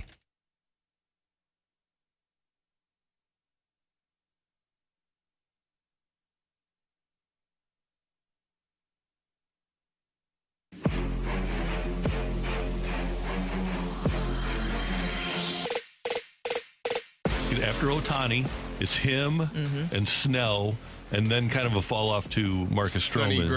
Gray. Sonny Gray. I'm still not sold on the Sonny Gray. Here's the thing about Sonny Gray. Experience. Sonny Gray is great if two things are in play. Number one, if your team sucks and you have no expectations of winning. Well, then, Randy. And number two, if you play a 5-month season. Oh. Okay? But you get to September and you get to the playoffs, and Sonny Gray's not going to be there for you. So if that's what you're into, if he's fine for the Twins, because the Twins haven't won a playoff game since 2004. He'll be perfect in their rotation. He's 33 years old. He was fine with the Reds. Yeah. What happened when he went to the Yankees? He was fine with the A's, where there were no expectations and no fans in the stands. What happens? So that was Randy Carricker on the opening drive talking about my guy. I am labeling him as my guy officially, Sonny Gray. Alongside Tanner Hendrickson and Grant Francis, I'm Brandon Kiley. The reason why we played that is because yesterday, T-Bone, Dan Plesac put out his list of the top 25 starting pitchers in Major League Baseball so far this season. I think the top 4 are pretty damn good on this list. Garrett Cole, Blake Snell, Justin Steele, Luis Castillo. You can make an argument that that is the correct top 4. I would personally have Spencer Strider up there, but neither here nor there. At number 5 is where this list gets very interesting, both for the Cardinals and just in general as a baseball conversation. He has Sonny Gray at number 5. Now, I think if you haven't looked at Sonny Gray's numbers, I can understand the T-Bone reaction there, where you just kind of, Sonny Gray. The 33-year-old that it was terrible in New York. Man, my dude has started 28 games this year with a sub-3 ERA. What's his win-loss? Not great. 7-6. At some point, we got to start giving this guy the respect that he deserves. Since you can go back to July 22nd, in his last 9 starts, he has 8 quality starts. He's gone at least 6 innings in every single one of them. He's given up 2 or fewer runs in all but 2 of his starts in that stretch. My dude is on a hot streak right now. And I don't know if you've looked at the calendar, but the calendar has seemingly flipped to September, and he's still pitching well. T-Bone, I think there's a case to be made that Sonny Gray has legitimately been, even if you disagree with top 5, like forget about the number next to his name, a top 10 pitcher in Major League Baseball this year. And this guy is a free agent at the end of this season. He's 33 years old. Probably not going to get a super long-term deal. I'm starting to think that Sonny Gray is exactly the type of pitcher that the Cardinals are going to be looking at this offseason. Swing and miss stuff, great ERA over the last 5 seasons. This might be a guy that profiles best as a Cardinal. Yeah, I do like Sonny Gray. I do kind of push back on the notion of being top 5, but I do really like him, and I do think he should be like top, what would you say, 3, top 2 in the targets for the Cardinals this offseason. Yeah. I think it's fair to say it should be Nola 1, Gray 2, and then you can put like whoever else you want there behind him. I think you only get one of those guys, though. I don't think you can get both Nola and Sonny Gray. I don't think they're going to spend $50 million on their on 2 spots in their rotation. All right, Buzz Killington. There's just saying, man. And it's 2 qualifying offers that you'll have to contend with. That is true, and that'll be the thing that I'll be interested to see how they view Sonny Gray with the QO attached to him, because he is going to get it in Minnesota. Would be my assumption. Do they want to give up a high second-round pick for him for Sonny Gray? I don't. You would or wouldn't? Yeah. Okay. I mean, I'm on board with it. But I've put myself in a situation where I'm going to have to. I mean, the only guys in Major League Baseball among qualified pitchers that have a better ERA this season than Sonny Gray are Blake Snell, Justin Steele, and Garrett Cole. He's second in the American League in ERA. That has to matter. At some point, I have to look at that and say to myself, man, the guy's just been awesome. And if I can add that to my rotation as a number 2 starter, I've got to consider it. Yeah, I'm on board with Sonny Gray, because you're right. He's got swing and miss stuff. And, you know, I like to geek out at looking at Baseball Savant and see who his stuff based on velocity and movement it compares to. compares to Joe Musgrove, Merrill Kelly, Steven Strasburg. 3 guys that are really good. Strasburg good when he was healthy. Now, let's ignore the Jake Woodford one that's on there on the very side as the 5th most comparable pitcher to him. He's not that guy. But I think he is the kind of guy that fits what the Cardinals are looking for. Because every time we bring up Aaron Nola's name, what do we bring up? We don't bring up, like, ace next to his name. We bring up front-end starter, which Sonny Gray is, and we bring up a guy that, at least from the outside looking in and based on looking at his baseball reference page, says there's certainty in what you're signing. You know he's going to eat innings for you. I think the same can be said for Sonny Gray. I mean, you look at him over the last 3 years, he's been able to get to, he was dealing with a little bit of injuries last year in 2022 where he had 119 2/3. But for the most part, since 2018, he's been right around 25 starts a year. Yeah. And when he is healthy, like this year, he is eating innings for you. And in the time frame from 2018 to 2023, he's 25% above league average. That sounds like a guy that the Cardinals need in their rotation. And I think he is a guy that could be, like, I think he's probably going to be second to Aaron Nola on the list of what they're going to look at when they kind of rank these free agents and how they want to target them and divide them up. He's probably number 2, and I think it is because of what we're talking about. He does feel like he has some certainty to him. And I have always disagreed philosophically with the way that the Cardinals operate in this respect, but I think when you learn the way that they operate, it can inform how you think they're going to make decisions in an offseason. They do not like giving out long-term deals. They hate it, especially for guys over the age of 30. And to a degree, I understand it because it can get you into really bad situations. But I think they should have done it with a guy like Manny Machado or Bryce Harper. Those were the guys that came to mind immediately of like, hey, long-term deals, very young players, unique opportunities. It's worth it in this situation. On pitching specifically, they hate long-term deals, hate them because of how volatile pitching can be. The reason why I bring that up in regards to this offseason is because I think you're going to see Aaron Nola get like a 5 or a 6 year deal. He's 30 years old. He's going to be 31 when that starts. I think Sonny Gray's going to sign a 3-year deal, maybe even a 2-year deal, where he's trying to maximize his value because he's coming off of a really excellent couple-year stretch here. Would you rather have Aaron Nola at like $30 million a year for 5 to 6 years, or Sonny Gray at 25 over 2? I could see how you talk yourself into Sonny Gray being the better option for you because, first of all, he's quite literally been the better pitcher over the last 2 seasons in terms of just the ERA and any of the underlying stuff. And if you're only having to project 2 years for Sonny Gray, maybe even 3, or 5 to 6 for Aaron Nola, man, I could see how you talk yourself into Sonny Gray being the one that makes more sense, especially given the context of the current Cardinals rotation. We've talked about it a lot. Aaron Nola is basically Miles Mikolas plus. Got better stuff, more swing and miss, strikes more guys out, but his real value to you in your rotation is you can pencil it in, he's going to throw 200 innings for you. The Cardinals already kind of have that in Miles Mikolas. So what I'm looking for is a guy that's going to be effective within the innings that he throws. And if you're looking for that, the guy is actually Sonny Gray. He doesn't have the walk rate issues that you see with a Blake Snell. He doesn't have the innings like where he's going to throw 180 plus every year like he does with Aaron Nola, but he's kind of the best of both worlds. He's given you good effectiveness within the innings that he throws. He's going to get to like 160 or 170 if he throws the innings that you expect him to. He gets deeper into games than Blake Snell. He's not going to get as many years or as much money as Snell or Nola. He's kind of the midpoint of everything we've been talking about. We don't throw him into that mix with those 2 pitchers, but we probably should be. He probably should be up there with Nola and Snell, even though he doesn't have the same name recognition. So I agree with everything you said there. I do wonder if they would try and push him to a little bit longer deal. Probably not 5, 6 years, but go around 3 probably is right, but maybe even 4. Why? Because in 2 years they got 2 other pitchers coming off the books, and they probably don't want to run into the same issue they had this year, where they had 3 pitchers falling off the books at the same time, and you kind of reset to where you were, where you have to go sign 3 starting pitchers because Mikolas Matz come off the books in 2 years. So but maybe they figure that out when it comes. But I also I think too it comes down to how much faith do you have in your pitching development, because that's where you've been lacking, and that's why you're in this spot. Because in theory, if you can develop Tink Hintz or a TK Roby or Gordon Graceffo, okay, well then it's okay with having 3 guys that come off the books at the same time in 3 years. Yeah, that's one of those situations where, like, 3 years ago, I wouldn't have predicted the Cardinals to be in the situation they're in now. So 3 years from now, I have no idea what to predict. The guys that they signed, they could draft somebody at like number 3 overall in this year's draft. That 3 years from now is their number 1 starter. I think that's fair, but I also think they would look at it and go, wait, we just did this. We don't want to potentially fall back into that hole. I think that's why, like, I think you're right on everything you said about Sonny Gray. I think they may try to go a little bit longer in terms of years. Just 3 to 4 would be what I would say. Try not to. Like, especially with Sonny Gray, I would not want to do that.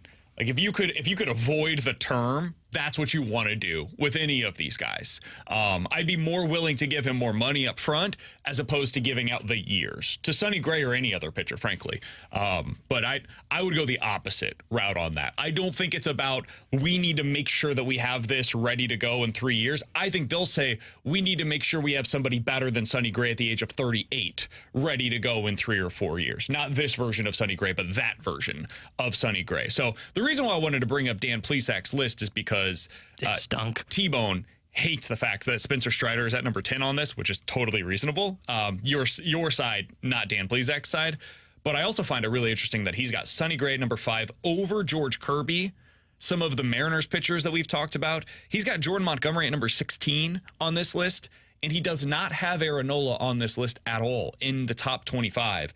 It's a who's who of pitchers across Major League Baseball. And I do think it can inform some of the conversations that we're having as we get closer to this offseason. Some of the free agents that are going to be available to the Cardinals. Stinks. Coming up in about 10 minutes or so. Do the Cardinals have a Ryan Helsley problem going into this offseason? We'll talk about that. But next, we're going to get into the junk drawer, and we're going to give you an opportunity to win a pair of tickets to see Jason Aldean. Can't beat this. Next, you're on 101 ESPN.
Alongside T-Bone and Grant, I'm BK. Let's dive into the junk drawer. In 5 minutes, we are giving you a chance to win a pair of tickets to see Jason Aldean's concert coming up here on September 15th. So in 5 minutes, stay tuned. We'll give you a chance to win a pair of tickets to see Jason Aldean live in concert. But first, T-Bone said, I'm going to be honest with you guys, but come off as a bit of a jerk here in the next segment here in the junk drawer. T-Bone, what do you got? Yeah, so I kind of need some advice on what I should do next time if this situation occurs. Okay. So I live in an apartment complex, and there's like a community laundry room. Everybody goes to do their laundry. So I went to go do laundry last night. I put it in the washer. I come back, and I look, in every dryer in the complex has clothes in it. Oh, God. Now, my first thought was basically the same thought of, oh, God, No, what am I going to do? about what you're going to do. Well, so what happens is if it just gets done running, the place where it says it costs $1.75 to do laundry, it flashes. So you know it hasn't been in there long, so okay, maybe someone's just getting ready to come in. But if it says the price of how much it is, that means it's been sitting there for a while. So I went to one of those. No. I took out the clothes. Oh, my God. And I sat, I didn't throw them on the floor, but I sat them in one of the bins that was there, and I just kind of sat it to the side, and I threw my laundry in, and I do my dryer. I did. I had it, my clothes were soaking wet. Oh, I am cringing because of what you just said. What was I supposed to do? I don't see a problem with it. Thank you. No. In a I would have done the same thing. I didn't throw it on the ground. Take your laundry out on time. Yes, That's how I look at it. How hard is it? You've got stuff going on, dude. They might have had a kid in their apartment Bring 'em complex. with you. If that was me, and I would expect more out of you. if I had my laundry This taken is out, embarrassing. you guys are dude. gonna fight. I'll give you a second. No. Thank you. Get it out. Get it out. I'm glad Grant's with me on this No, one. if I had my laundry in the dryer and I left it there for an hour, and I came back and saw that it had been taken out and placed in a bin, I'd be like, that's fair. Every dryer was taken. That's fair game. If they were thrown on the floor, I'd you be fold irritated. No, I didn't fold it. Why would you fold somebody else's clothes? That's not your job. I saw someone text in and ask that. It's not like they're not getting. It's not like I'm saving them from wrinkles. They've been letting them sit there for who knows how long. No, this is a jerk move, man. No, I don't think it is. Like I think the jerk move would have been to throw it on the ground and then put my laundry in. I'd be furious. How long do you think it had been sitting there? I guess this is a different. It'd been a while because it didn't feel like how it comes out of the but dryer. Everybody's got a different definition of a while. Are we talking 30 minutes? Are we talking an hour? Are we talking 6 hours? So I don't know how long the thing flashes to tell you. Hey, this has just gotten done. My guess is it's probably 10, 15 minutes would be how long that flashes. Sure. My guess has probably been in there for 30 minutes to an hour. I would say probably closer to an hour because when I went in and pulled out the laundry, it wasn't extremely warm. It felt like it'd been sitting there a while. But what am I going to do with my clothes?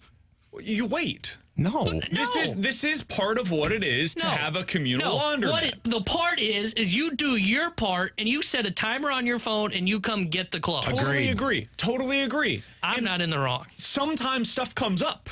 And you can't just go down to the laundry Then don't area. be mad when your laundry's not in the dryer when you Thank get back. you. Totally disagree with you. Totally disagree. As a new parent, I am learning stuff comes up that you can't account for. The baby's got stuff going on, and yes, sometimes that does take an hour. And I can't account for that, and you can account for that, and you can't account for that. 618 says, the jerk move is leaving the clothes in the dryer. Thank you, 618. I mean, it's an unfortunate move, but we don't know what's going on in this person's life. I don't think anybody's a jerk here. I think the jerk is whoever gets mad about it. Oh, totally disagree. And you know what? You know what happened when I got back to get my laundry? It was gone, so they didn't question anything. They didn't wait around to find me. Great. Was that laundry still there whenever you came back? No, that's what I'm saying. It was gone. Someone came and got it. You could have waited 20 minutes. We don't know if it was 20 minutes. How long did it take to dry your clothes? It takes an hour for it to dry. So it could have been the first minute after I left. It could have been 30 minutes after that. It could have been 45, 50. And you know what happened when my phone that I set to 60 minutes, when it went off, I got in my car and I drove over there and got my damn laundry. Oh, dude, I would be... If I knew who did this, I would send them a tutorial of how to set an alarm on their phone. So I do agree with you. The ideal scenario is that everybody gets their stuff out of there as quickly as humanly possible. You get your clothes into the washer. The moment that they get out, you're already there, ready to go to pull them into the dryer, right? How many dryers do you guys have in yours?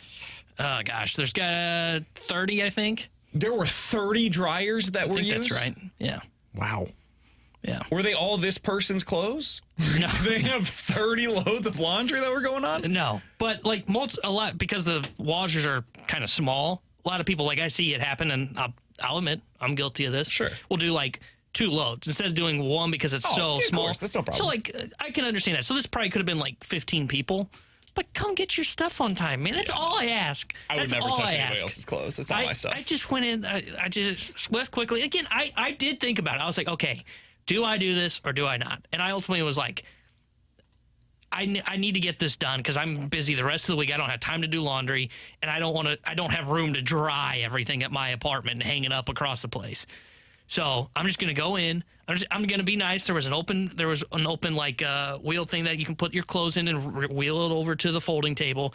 So I'm gonna put it in here. I'm gonna put it right by the dryer. I gotta say, I am in the vast minority here. Yeah. This used to happen to me all the time in college. I was curious because I in felt college, like I it do wasn't think it's bad. different. College, I think it's a different setting in general. That person probably got drunk and forgot their clothes. Like, I think this person could have too. I know, but I think it's a very different setting in a college situation where you're at dorms or whatever. Yeah, it was like a 14-floor tower. Yeah, that's different. But see, like a lot of colleges now, because I kind of have an idea of this because my sister's in college and she lived on campus. They have apps that will tell you like, hey, this dryer, these dryers are full, this washer's full. Sure. And it will tell you, it will send you a notification on your phone. This is like, I don't know that when I go in there and start. And I didn't think twice about looking, which guess what I'm going to do from now on is look to see if there's a dryer available. I'm still saying like, I'm not in the wrong. I did the best thing that I possibly could. And that person's in the wrong because they didn't come do their stuff on time. T-Bone, you're justified. If it is flashing, because that means it's like just been done. Like when I went and got my laundry, It is flashing. Tell me like, hey, it just got done. If that was the case, I'm not going to reach in there and pull it out. I'm not. This could have been there for an hour. Yeah, this could have been there since yesterday. Now, this is also somebody on the text line said that I'm a beta male because of this. Totally fair. Probably true. I mean, definitely true, but I don't know if it's because of this specific situation. I'm just not touching people's clothes. Yeah, I don't want people touching my clothes. I'm not touching anybody else's clothes. I will wait until that opens up. I would probably, my move there, and this probably says a lot about me being like I'm not trying to get into any kind of confrontation. My move there is I'm going to wait 15 minutes. I'll come back and try to figure out if something's going on. Hopefully at that point something has opened up for me. Nah, then I got to drive back to the thing. It sucks. It also sucks to not have a washer dryer in your own unit in general. Like that's just, it's a crappy situation, and that's the way that a lot of apartment complexes are in the area because they're older. And I had the same situation when I first moved out here. My second apartment, the number one thing that I was looking for was it has to have a washer dryer in the unit. Again, I'm not doing this anymore. 314, how warm were the clothes? They were not that warm. They'd been there a while. Yeah, I'm surprised, but I am definitely in the minority here. There's no doubt about it. I am in the vast minority. You're not a jerk, T-Bone. Now I'm not going to feel bad if I got to do it again. I mean, I prefer not to. Now he's going to be doing it all the time now he's going to be like stopping the laundry and like pulling it out, throwing it on the ground. Said it was done. It's still wet. Well, I don't know. It must be the machine's broken. All right, I'm glad to know I don't. No idea that I was going to be the one in the minority here, but here we are. Well, hey, this isn't like... Learn something new every day. I guess it's probably a year and a half ago. Donnie was filling it, and I brought this up. We have like cards that you buy that you put money on that goes into the thing. Well, I walked in the laundry room one day, and when I went to the dryer, someone had left their card in there, and it still had money on it. I didn't use it. I pulled it out, and I kind of just sat it down. That's fair. But I thought about it. I did have the thought. Donnie told me I would have been a you-know-what if I did use it. Yes, so I decided 100%. not to. You would have been a complete jerk. That would have been I think this would have been universally accepted of you being a jerk in that scenario. Mine is less so. All right, 101 ESPN over the next couple of days has your chance to score a pair of tickets to see Jason Aldean's Highway Desperado Tour with special guests, Corey Kent, DJ Silver. It's all coming up at Hollywood Casino Amphitheater. It will take place on Friday, September 15th. I think this is either already sold out or close to being sold out. So you've got a chance to win some tickets right now and over the next couple of days here on BK and Ferrario. The way you do it, text 314-399-9646. You can also register for a chance to win at 101ESPN.com or the 101 ESPN app. But right now, if you're texter number 101 and you can tell us where Jason Aldean's first bar was located? He opened up a bar. Where was the city in which it was located? If you got the correct answer to that, you are getting the pair of tickets to see Jason Aldean's Highway Desperado Tour coming up on September 15th. Another chance to win that tomorrow and the next day here on BK and Ferrario, so be sure to stay tuned for that. Coming up next, the Cardinals have a problem in their bullpen, and I think it stems from their closer. We'll talk about it here on 101 ESPN.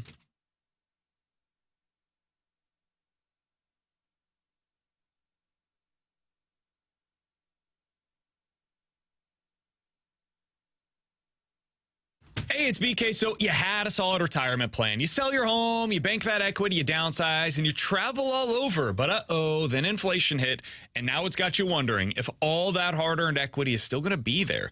What if I told you that you can recession-proof that equity right now?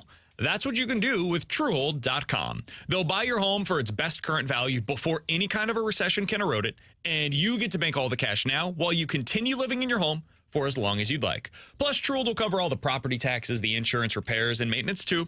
And since they pay your home's current value in cash, that money is yours to do whatever you'd like with. So don't wait for inflation or rising interest rates to erode your home's value. Visit Truehold.com today, and you'll discover how much they'll buy your home for based on its best current value.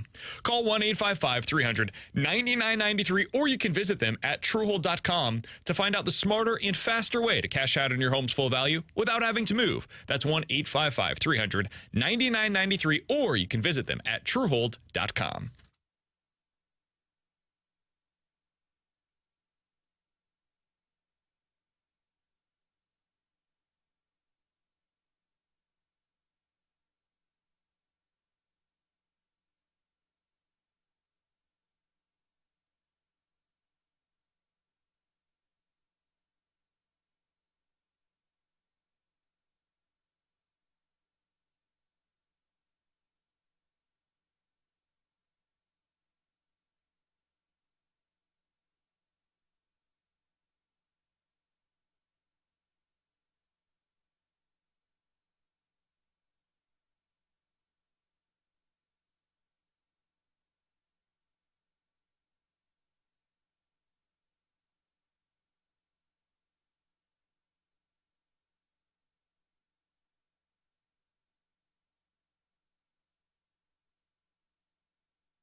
Alongside T-Bone and Grant on BK, our conversation continued through the break about what the etiquette is to touching my clothes. Don't touch my stuff.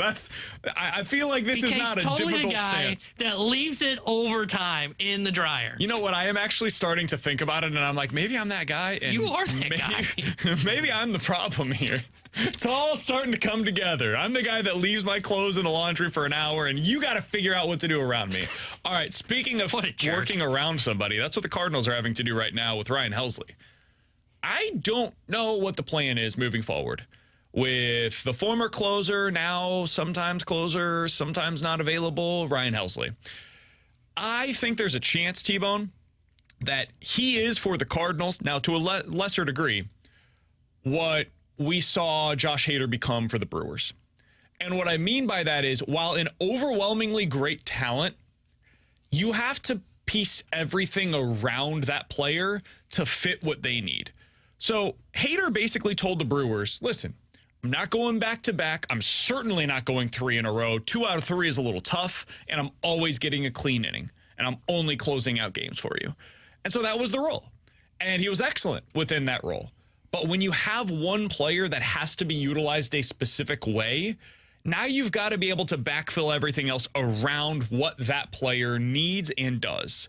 So if instead you have, for example, like a JoJo Romero, who prior to this injury was basically doing whatever the Cardinals needed. You need 2 innings, he'll go out there and give it to you. You need him to finish out 1 inning and continue on to the next, great. You need him to go back-to-back, got it. He was willing to take the ball when you needed to. Jordan Hicks did the same thing at the end of his tenure here in St. Louis. I think the Cardinals have too many guys on the roster currently. This includes Tyler O'Neill. It includes Ryan Helsley, that you have to bend around them. You have to bend around what they do well and what they want to do when they feel like going out there and pitching or playing. I don't want those guys on my team. I want to be able to go out there and be able to trust the guys that I have available to be at their best or to give me their best every single night. I just don't know that you can do that right now with Helsley or with Tyler O'Neill. So I tend to agree with you that I don't want guys like that basically dictate their own playing time. But I will say this. I would throw Helsley in a different conversation than O'Neill. Why? Because I think he's got the best stuff in your bullpen. I think Tyler O'Neill has some of the best talent in your outfield. I think he has some of the best talent, but he's never been able to continuously show it. Did you see the 2021 season? I did. I saw the 2022 season, too. I've seen Ryan Helsley every year other than last year. I think this year when he has been healthy, his stuff has looked good. I think this year when Tyler O'Neill has been healthy, his bat has played. Over the last 2 months, like since he returned from the injured list, he has a 900 OPS. Yeah, I think he's been good since the recent injury. I think at the beginning of the year, he was not good. And I don't think that was injuries. I think at the beginning of the year, Ryan Helsley also wasn't good. He had a bunch of blown saves. I don't get me started on blown saves, but it's true. I can't deny it. I think, does it become harder to plan around a guy like Ryan Helsley in your bullpen? Absolutely. But I think it is still the theme of the Cardinals offseason of why do they need to load up the bullpen? Not just because it's lacking talent, but also so they can help backfill this with Ryan Helsley. I do think Helsley should be a part of the plans next year. His stuff is electric. Yeah, I would plan on having Ryan Helsley in the bullpen. I just think his stuff is too electric. Like what the Brewers did, I totally understood where they were like, we just can't keep doing this with Josh Hader. We can't do it where it is back-to-back days. He can't pitch. I think you plan around that when you got a guy that's got that good of stuff. And I think Helsley's stuff can be not up to Hader's level, but close enough to where I can say, okay, I'm willing to get away with he can't pitch back-to-back days. Now, if that becomes an issue in the playoffs and he's unwilling to do that in the playoffs, then yeah, I'll pack his bags for him and I'll send him out of town. But I think Helsley's too good. His stuff is too good and one of the best in baseball when he is healthy and right that I'm willing to say, okay, let's backfill this bullpen around Ryan Helsley. I would trade Ryan Helsley for another reliever. Like, not even going with a position player, because last year there was that conversation about Danny Jansen. Do you maybe go that route? The Cardinals, they decided to go a different direction. They wanted Wilson Contreras. But that was apparently a conversation last season. If you can get a pitcher, a reliever, that has not as good a stuff as Helsley, I'm admitting defeat on that. You're not going to find that for Ryan Helsley. But has more control and maybe has options available and allows you a little bit more flexibility within the bullpen, both in terms of like individual games and also just what you're able to do with guys going up and down from Memphis. I think I would probably consider that this offseason because I think they have lacked flexibility in the bullpen this year, both from a Memphis shuttle perspective and also where can we utilize guys? How can we piece this thing together?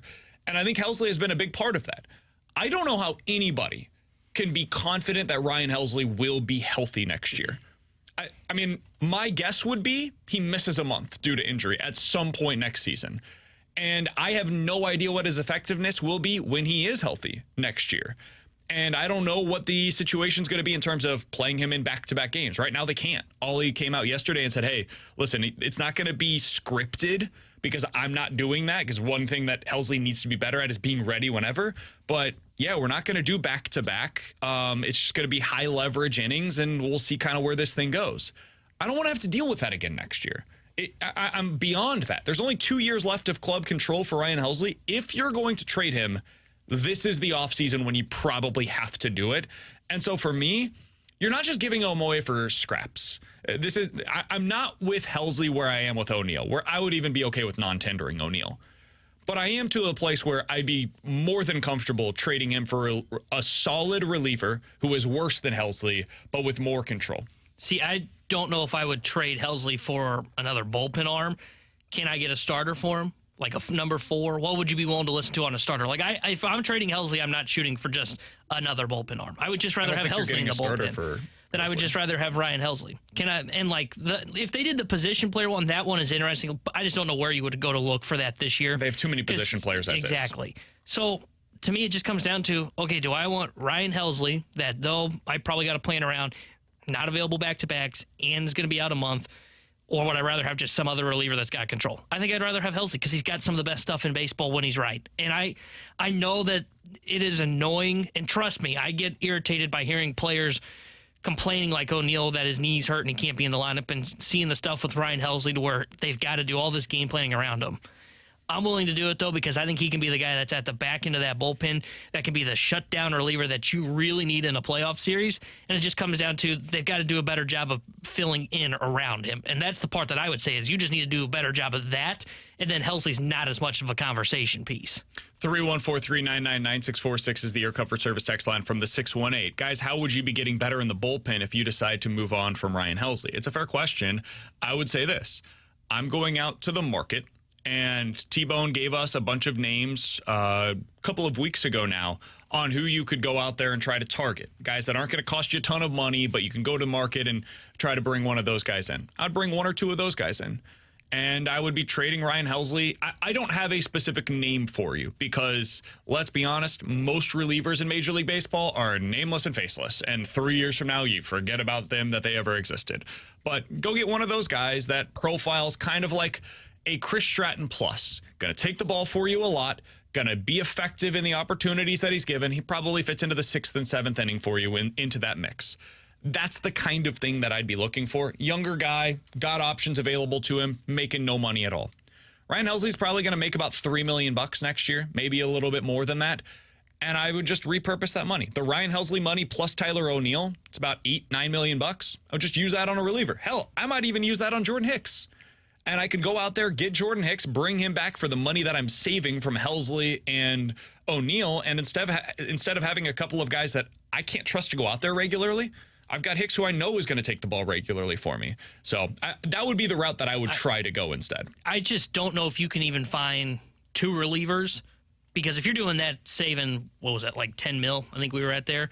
Maybe you try and purpose that into 2 guys at $5 million each on 1-year deals. I'd probably do 1 with the 10, and then I'd go get another guy at like 3 or 4. Yeah, and that's the Drew Verhagen rule. Yeah, and I don't know if you can get 2 guys that equal the stuff that Helsley has. And that's where I would push back. And that's where I would say, like, that's why, though it is a pain in the ass to figure it out with Ryan Helsley, I want the guy that has the best stuff at the back end of the bullpen. And that's why I'm willing to kind of sit through and work through all the issues that come with Ryan Helsley, because I know that guy's got dominant stuff at the back end of the bullpen that can come in, whether it be the 8th inning in a high leverage spot or come in and close a game in the 9th for us. Yeah. My thing with Helsley is I think we overstate how dominant he is. I think last year he was. Other than last year, though, 5.2 ERA in 2020, 4.6 ERA in 2021, and this year he has a 3.0 ERA, but it feels like the big blow-up innings are just waiting to happen. And earlier in the season, we saw him blow some significant leads. His stuff's really good, don't get me wrong, and yesterday we saw it again. He was throwing 102. Like, it was back up to full form. It's ready to explode at any point in time, and he's a ticking time bomb out there. I would rather do the churn within my bullpen with him going into this offseason, just because I don't want to play this Ryan Helsley roulette again in 2024.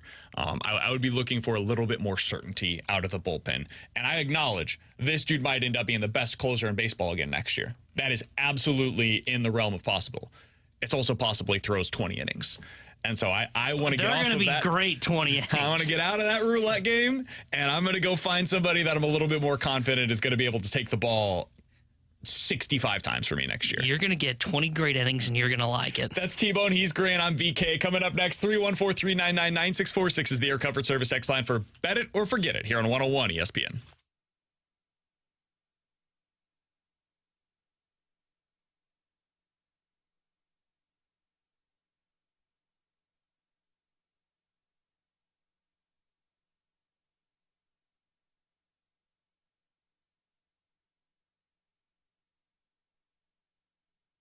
Hey, it's BK, and I've got some exciting news for all of the men that are in the audience right now. Honestly, all the women as well. Victory Men's Health has launched a new telehealth site, and it's called Victory RX. You can see them at victoryrx.com. Men, you can go there and get prescribed a new ED medication. They've made this process so easy for you. Men, you go to the site, you'll do your entire consults all via text. Victory Men's Health has already treated thousands of men. This isn't just some random new thing that's popped up. They have become a known and respected brand in the area. They've got standalone locations, and they are now giving men from all over easier access to the #1 selling ED medication that they have. It's going to be a chewable tablet. It's got active ingredients with both Viagra and Cialis. That's important, the chewable piece of this, because instead of swallowing a pill and maybe having it be affected by the food or the drink that you had earlier in the day, the chewable tablet will not be affected at all. And you could be sure that it is the correct dosage for you the first time around. You're not going to have to take multiple pills on this.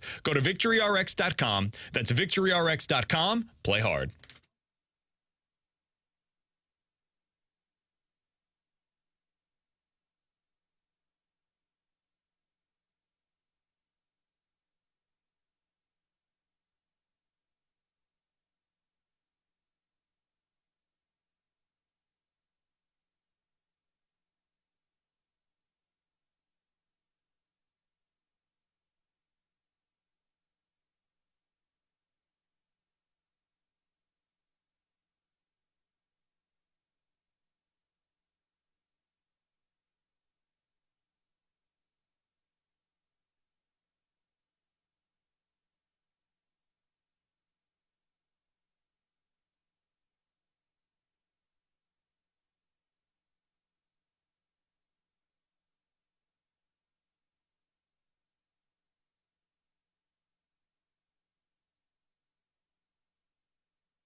Three 314-399-9646 is the Air Comfort Service text line here on 101 ESPN. It is time for Bet It or Forget It. You give us a scenario. We are telling you if we are betting it or forgetting it here on 101 ESPN. All right, let's start with this. After last night's performance by Tommy Edman, guys, bet it or forget it. Tommy Edman gets more starts in center field than any other player for the Cardinals next season. I'm going to say I think I'll bet it. I think it's going to be really close, though, especially if they do end up going that platoon route that you talked about, because I think that is definitely a possibility where they go Nootbaar against righties and Edman against lefties. But I think at some point, they may start the season that way, but at some point I think they'll say, you know what, his range in center is too good. We'll forget about the arm issue, even though T-Bone will always be harping us about it. We'll start Edman every day in center field, so I'll say bet it. I think he'll finish with more starts in center field next year. I'm with you. I'm betting it, too, especially hearing Ollie Marmol and some of the players talking about his play in center field. They're all so excited about what he's done in center field, so, yeah, I'm betting it. I'm going to forget it because I think he gets the majority of his starts in the outfield against lefties. And that means about 30% of the time he'll be starting in center field. I heard what John Denton said earlier today, and I am terrified that the Cardinals are running it back with Tyler O'Neill. I don't want that to be the case. Obviously, I've made that pretty clear. But if they can't get a real return for him, I think they've shown us with their actions that they're not just going to give up on him. And they're going to say, hey, we've got this guy that's a really good defender out there. He can hit 30 home runs for us if he's healthy, and we're going to run it back with him. And if that ends up being the case, well, Lars Nootbaar's your center fielder. Tyler O'Neill's your left fielder. And Tommy Edman and Brendan Donovan are placed into utility roles. And one of them might end up getting traded. My guess would be Tommy Edman would be the one that ends up on the outside looking in. And keeping Tyler O'Neill over Tommy Edman would be a huge mistake. Huge mistake for this team. Hell, keeping Tyler O'Neill over Dylan Carlson, in my opinion, would be a massive mistake. So I'm going to forget this, but I hope it ends up being wrong. T-Bone? Bet it or forget it. The Cardinals will have a top 10 bullpen next year. Dude, predicting bullpens is nearly impossible. Who did the little... I did. I'm forgetting that. I'm going to say forget it because it will take so much for them to be able to get there. But and you're trading Helsley. Yeah. Your bullpen. I think the Phillies are top 10 this year in ERA for their bullpen, if I'm not mistaken. And if you remember, over the last few seasons, that's been the biggest issue for Philly. So I'll say forget it, but I think these things flip quicker than I think a lot of people give it credit for. See, I would bet it because I think if you bring in two arms, and again, they wouldn't be super costly. Pierce Johnson, who pitched last night for Atlanta, I think should be a target for the Cardinals, was on my T-Bone 3. Emilio Pagan, who's pitching for Minnesota. I think you bring in those two guys, probably cost like $5 million, I would say, 5 to 7. Bring in two guys, and then you've also got JoJo. Gio kind of fits in somewhere in that mold, middle relief, 6/7th inning. And you've got Ryan Helsley at the back end of the bullpen. Like, that has the recipe for a bullpen that should be top 10 in ERA. Now, where I would say would be the concern is what you've talked about is then you're kind of locked into no Memphis shuttle. You got 5 guaranteed contracts or 6 guaranteed contracts on the books where nobody's going up and down, and that's the issue they ran into this year. So it would have concerned me, yes, but I do think you need to add swing and miss guys to that bullpen, and I think Pierce Johnson, Emilio Pagan are guys that could do that. You know who I would like to see them kind of figure out what the plan is with him? And I loved this guy last year, but I think it's a spot you can upgrade from your bullpen, is Andre Palante. I'm not sure he fits into what they're trying to build out there. I think another team might value him more as like a 5th starter than what the Cardinals do right now as a bullpen arm. I just don't know what the role is. He's not really a long man. He's trying to get you ground balls, but he specifically works well against lefties, and he's not been as good this year against lefties as he was last year. I think that's a spot that I might try to upgrade going into next year. And maybe that means sending him down and just using one of those options and trying to either stretch him out as a starter or work on a specific pitch with him out of the bullpen. But I think that's a spot that I would be trying to upgrade this offseason. I agree with you. What I would do is I would probably plan on having him in Memphis, see if you can work on finding a way, how can you get right-handers out? Because I do think you can have a role for him where he is a ground ball pitcher. Now, not when we've got the infield in and runners at second and third, Ollie, but I think there's a role for having a ground ball pitcher in a bullpen. Granted, he's got to be able to get righties out, and that's the biggest thing is he can't be as splitty as he is. If he can get like 250 average against righties, but he gets ground balls against them, and he's good against the lefties as he is now, then there's a role for that guy in your bullpen. But I wouldn't plan on him probably being there to begin the year. But going back to what Michael Gersh said on this show about there not being that much work to be done outside of starting pitching. That quote kind of goes out of context. Okay. What he was trying to say there was, normally you've got a lot of stuff going on. You've got a center fielder, you've got a starter, you've got a reliever. He said this year what they've got is basically we just need to focus on pitching. So he knows, like, hey, we need starters, we need relievers. I think it gets a little bit thrown out of context of he was trying to say, like, hey, we only need the 3 starters. I don't think that's what he was trying to say there. That's fair then. Well, you're going to be disappointed when Jacob Barnes is back in this bullpen. If the Cardinals do go after some bullpen pieces in the offseason, obviously that changes my perspective on it. But that was my thought process going into that. For me, bet it or forget it, Jordan Walker is going to be either first or second next year in home runs on the Cardinals. Ooh, that's interesting. By the way, Andre Palante this year against right-handed hitters, they're hitting .385 with a .470 on-base percentage. Oh, so they're all like Ronald Acuna against them. That's nice. For first or second in home runs, I'm going to forget this. I think first next year will be Nolan Gorman in home runs. I think second will be Nolan Arenado in home runs. I think both of them finished with 30-plus. So I think he's more of a 25 home run guy than a 30-plus guy. Yeah, I would forget this, too, because I think you're right. Gorman, Arenado, 1-2. I could see where he finishes third, though. Yeah. I could see where he finishes ahead of Paul Goldschmidt, Lars Nootbaar. Trying to think of anybody else. Year. Yeah, I'm trying to think of, Contreras. He may have a tough time competing with Contreras, but I could see where he could hit. What's Contreras at now? He's 16. Not even. He's got one more home run in 20 more games than Jordan Walker. Yeah, so I could see where he ends up beating out Contreras too. So I would forget it, but if you said top 3, I would have been in on this because I think he'll be a top 3 home run hitter for them next year. Yeah, I'm kind of in the same mindset. I think number 3 is good for him. I do think he'll have more than Paul Goldschmidt next year. I agree. That's where I'd go with that. All right, 314-399-9646 is the Air Comfort Service text line for Bet It or Forget It. Let's get to a couple of these real quick before we get to Chris Kerber on the other side. Guys, Bet It or Forget It, one of Tyler O'Neill or Ryan Helsley will be an all-star for a different team next year. I'm going to forget it because it sure sounds like both are going to be back. See, I was going to say Bet It because it's kind of the theme. Leave St. Louis, become an all-star. So I would bet. I could see where they move O'Neill. I don't think they'll move Helsley because of what I said. I could see them moving O'Neill. He somehow stays healthy for a full year, and he becomes like the lone all-star on a really bad team. Like, I think that's totally in the cards, and you shouldn't freak out about it because it was the right decision to move on from him. This isn't the Randy Rosarena or Oldie Garcia. Cody Bellinger. Yeah, exactly.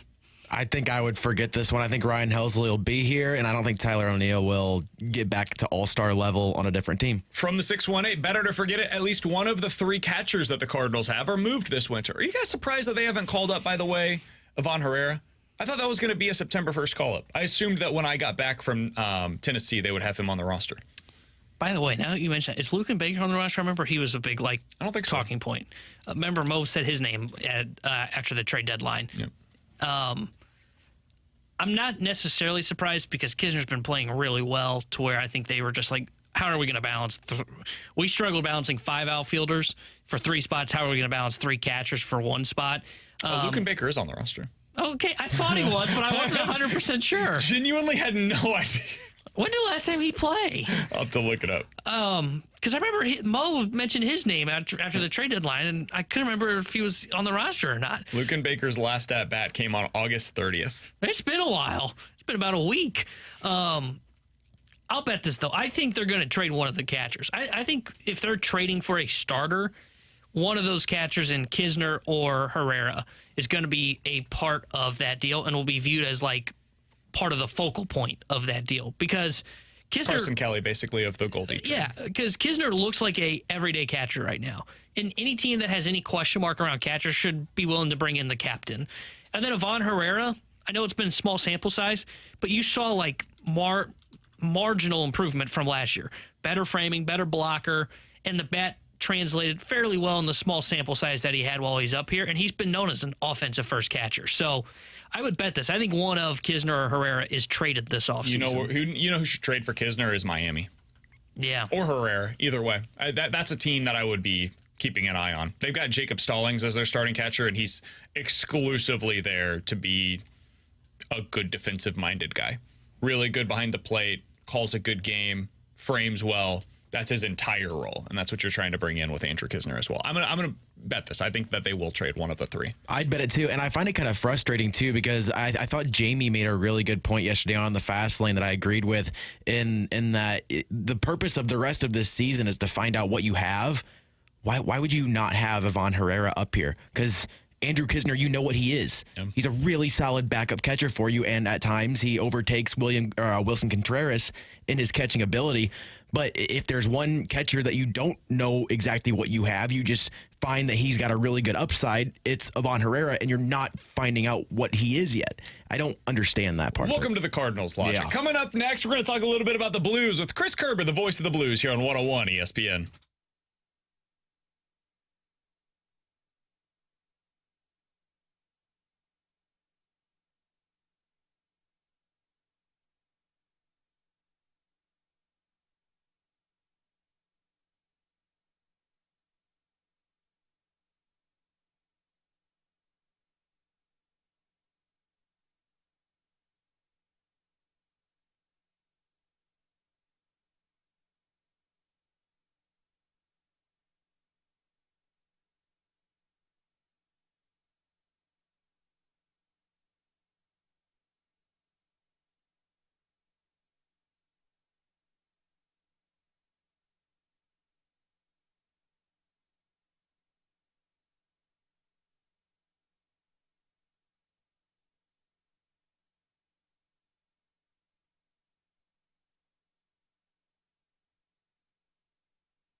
Grant Francis here with a SportsCenter update driven by Johnny Londoff Chevrolet and Johnny Londoff Autoplex. Last night, the Cardinals had a great win over the Braves, 10-6 the final. Miles Michaelis went 6 2/3 innings, allowed 8 hits and 3 earned runs. Cardinals hit 4 home runs altogether last night, 2 from Nolan Gorman, 1 from Jordan Walker, and another from Tyler O'Neill. Jordan Walker ended his night going 3 for 4 with that home run and 2 RBI. Cardinals will be back in action tonight in Atlanta again. Dakota Hudson on the mound for the Cardinals. Spencer Strider for Atlanta, who's 16-4 this season with a 3.56 ERA. First pitch will be at 6:20. I'm Grant Francis. The Sports and Update's been driven by Johnny Londoff. Find new roads and shop 24/7 at londoff.com and londoffautoplex.com. Are you kidding me?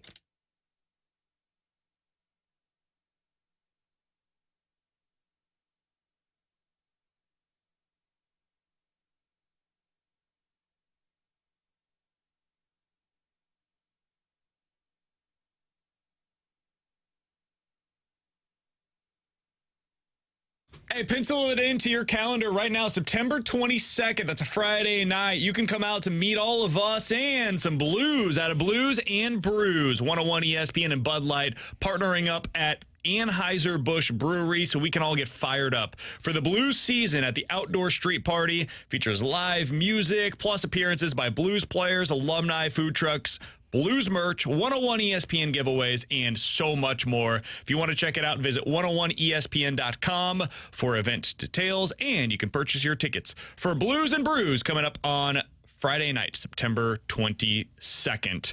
Meet us all out there. Chris Kerber, the voice of the Blues, I believe, is going to be involved in that as well. He's joining us now via the 101 ESPN hotline. Kerbs, I know the Blues, I believe it, they recently updated on who the Blues players are that are going to be out there. You excited for Blues and Brews?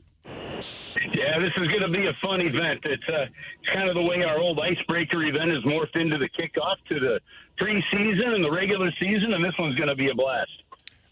Well, we're looking forward to it. Going to have a bunch of Blues players out there. They recently announced that they've got a bunch of current guys that are going to be out there. I think Robert Thomas is going to be available. I believe that they've got Jordan Binnington out there. So many more. So lots of fun will be had for Blues and Brews.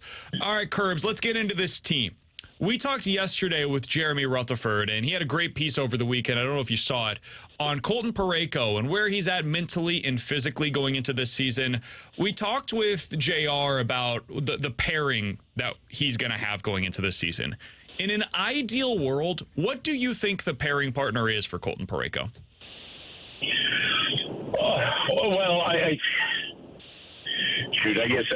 guess in an ideal world right now, you'd be talking. I'd say Nick Leddy, and so you have Falk, in the one pairing, and then you've got Leddy in the other pairing, and Parayko is I think paired up with Nick Leddy. Guys, I think one of the reasons that you saw so many different guys paired up with Colton Parayko was not the way a lot of people read that, of they're having a tough time finding a partner for Parayko.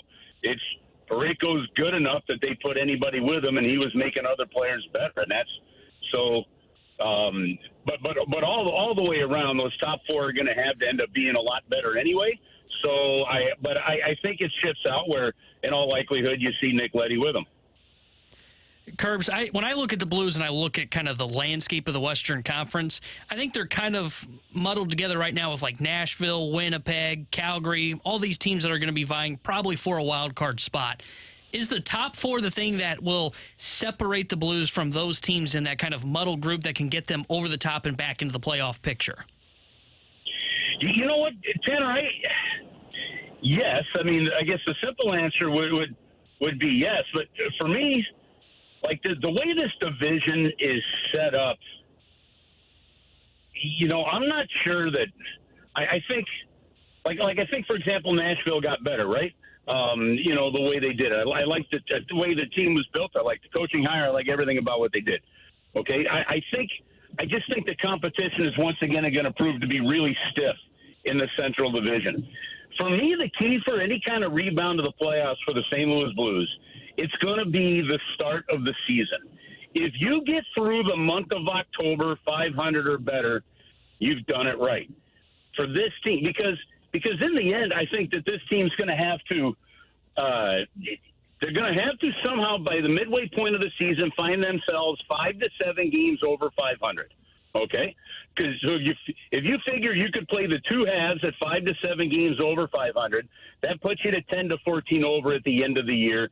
That's going to be a playoff team. What it will also do is it will make sure that you are playing meaningful games at a meaningful time, and that I think will keep the intensity up as well. So, for me, the key to the St. Louis Blues is going to be a really good October, and then don't let off in November.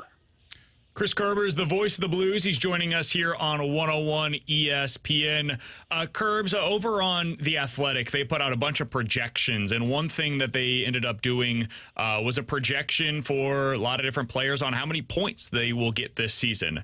For Pavel Buchnevich, they have him finishing the season with 32 goals and 81 points. If you had to take the over or under on that, what would you end up going with? Oh, 32 goals and 81 points. Actually, I think I'm going to end up having to take the under.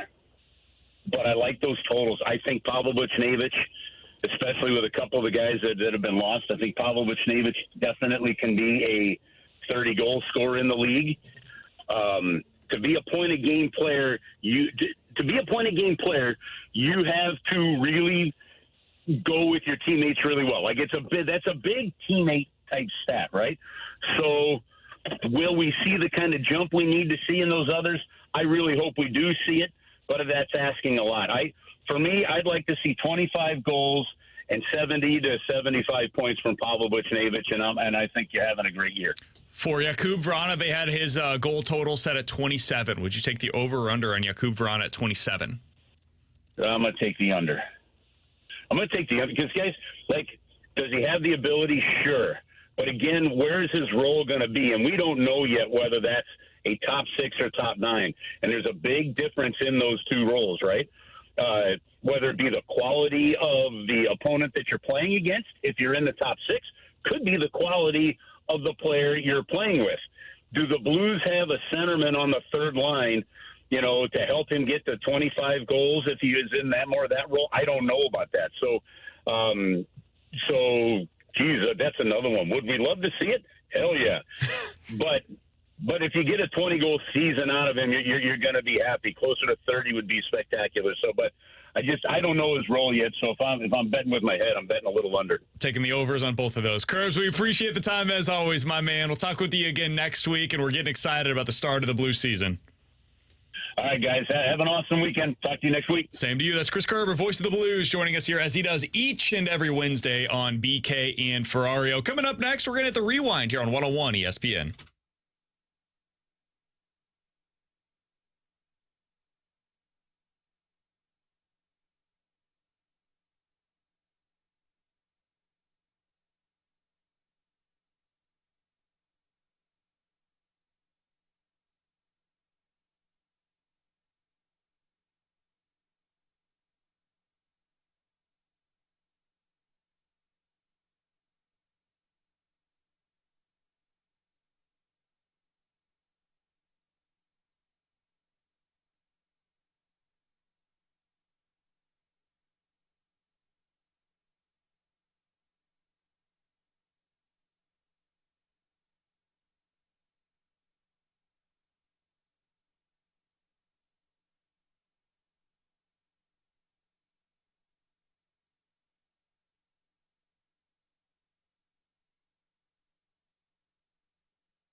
missed anything from today's show, be sure to check it out on the podcast page. It's always available at 101ESPN.com and the free 101 ESPN app. It is all presented by Dobbs Tire and Auto Centers. It is also free for you of charge over at YouTube. 101 ESPN STL is where you can go to find it. It's always available, and T-Bone breaks it down for you. So if you missed a specific segment, you want to be able to find it, T-Bone will have it ready to go for you right after the show. It's always ready by about 3 o'clock. Always working hard, even after the show. You can't beat it. One of the best producers in the country right here on BK and Ferrario. All right, let's finish the show the way that we began it today, which is by giving kudos to Jordan Walker for putting on a show last night, man. Just an incredible performance by him. Finished the night 3 for 4, scored 3 runs, drove in 2, had a homer, had a double as well. And this is just a continuation of what he's been. Since August 2nd, he is batting .315 with an OPS nearing 1,000. He has been on a hot streak unlike anything we could have imagined for a player of his ilk, or of his age, rather. I'm ready to hand him a contract extension. They don't have to do it today. I don't think they're going to do anything at the end of the season. But before the start of next year, I would like to see Jordan Walker get a contract extension similar to what Corbin Carroll and Julio Rodriguez signed with their respective teams. 7 or 8 years, around $120 million is what those guys both signed for. And Rodriguez's deal is a little bit more unique in that it has like option years at the back end of it where it can become like a 10-year, $250 million contract. I'm fine with that too. If you want to add some team options on the back end, great. If he's not open to that, then just get the 7 or 8 years out of the way. You don't have to worry about arbitration. You can just get the business done on the front end. But T-Bone, I've seen enough. His improvement in the outfield is such that I feel good with him defensively. And his approach at the plate right now is, among the best on the team. He's already top 5 on the team in OPS this season. Yeah, I'm typically the guy that does not want to hand out contract extensions and play out the arbitration process. Jordan Walker's just a different deal. He is a superstar in the making and one that you developed internally. I can't find really a knock on him. Early in the year, it was the hitting the ball on the ground, but he's even started to get that better. You're seeing him lift the ball more. Look at that pitch he hit last night for a home run. That's a pitch, and BT mentioned it on the broadcast last night. That's a pitch earlier on in the year. That's like a ground ball to short, and maybe he hits it so hard it gets through for a single. But he's hitting for decent average. He's getting on base at a good clip. He's slugging. He's showing the power. And that's all going to improve. That's all going to get better as he starts to mature into his body. And he's shown improvements defensively, too, where I think he had his best defensive week last week in that Pittsburgh series. And I can't remember who they played before that, but he was great defensively. He's showing signs of a guy that I can't find a flaw on to where it says, okay, if this is what he's doing in year 1, what's he going to be doing in year 5?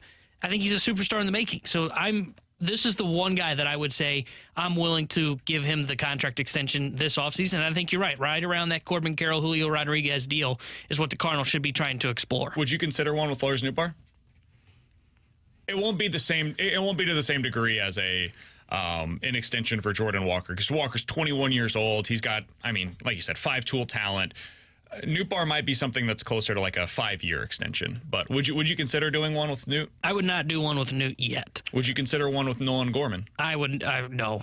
I love Nolan Gorman, but he's such a swing player that he's Kyle Schwarber to where it could be like, hey, 30 home runs and hit 175, or it could be like 260 and 40 home runs. So no.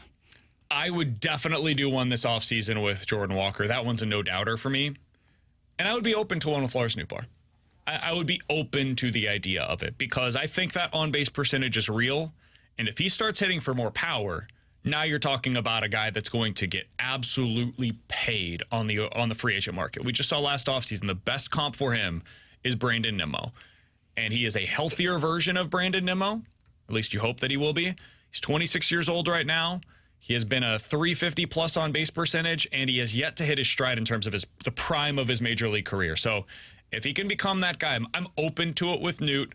I would definitely do it with Walker, and I'm with you. I wouldn't do it yet with Nolan Gorman. I want to see one more year with him. I'm not out, but I would like to see another year of Gorman. And I'm like 1 year away from Nootbaar. If he can show like consistent power next year and stay healthy, then yeah, I would be all in on probably going with an extension with Nootbaar. The guys that I would not do an extension with right now are Edman or Donovan. Agreed. Donovan because of his age, Edman because I think he's the guy that ends up getting replaced at shortstop by Mason Wynn and in center field by Victor Scott. And I just don't know if they ever really outprice themselves in arbitration. That would be my thing. I'm going to be very curious to see what he ends up getting. He's already at $5 million. Who, Edman? Yeah, he might get like $7, $8, $9 million this year in arbitration. He's got 1 year left. That means he's on track for like $15 million 2 years from now in arbitration. Yeah. He's going to get himself a pretty penny. And I think Donovan's interesting, not so much next year because he's in arbitration, but we just said, why do we like Newpar? On base and slug. Let's not forget, Donovan was showing significant slug increase this year compared to last year. He was going to be a 15, 20 home run guy. Yeah. And, if not for the injuries. And I think that's probably what Newpar is a 15, 20 home run guy, or 25 maybe. Cardinals back in action tonight against the best team in baseball and one heck of a pitcher who's definitely not a top 10 pitcher in Major League Baseball, according to at least one list, and Spencer Strider. He's Tanner Hendrickson. That's Grant Francis. I'm Brandon Kiley. We'll talk to you guys tomorrow at 11 a.m. The Fast Lane's coming up next here on 101 ESPN.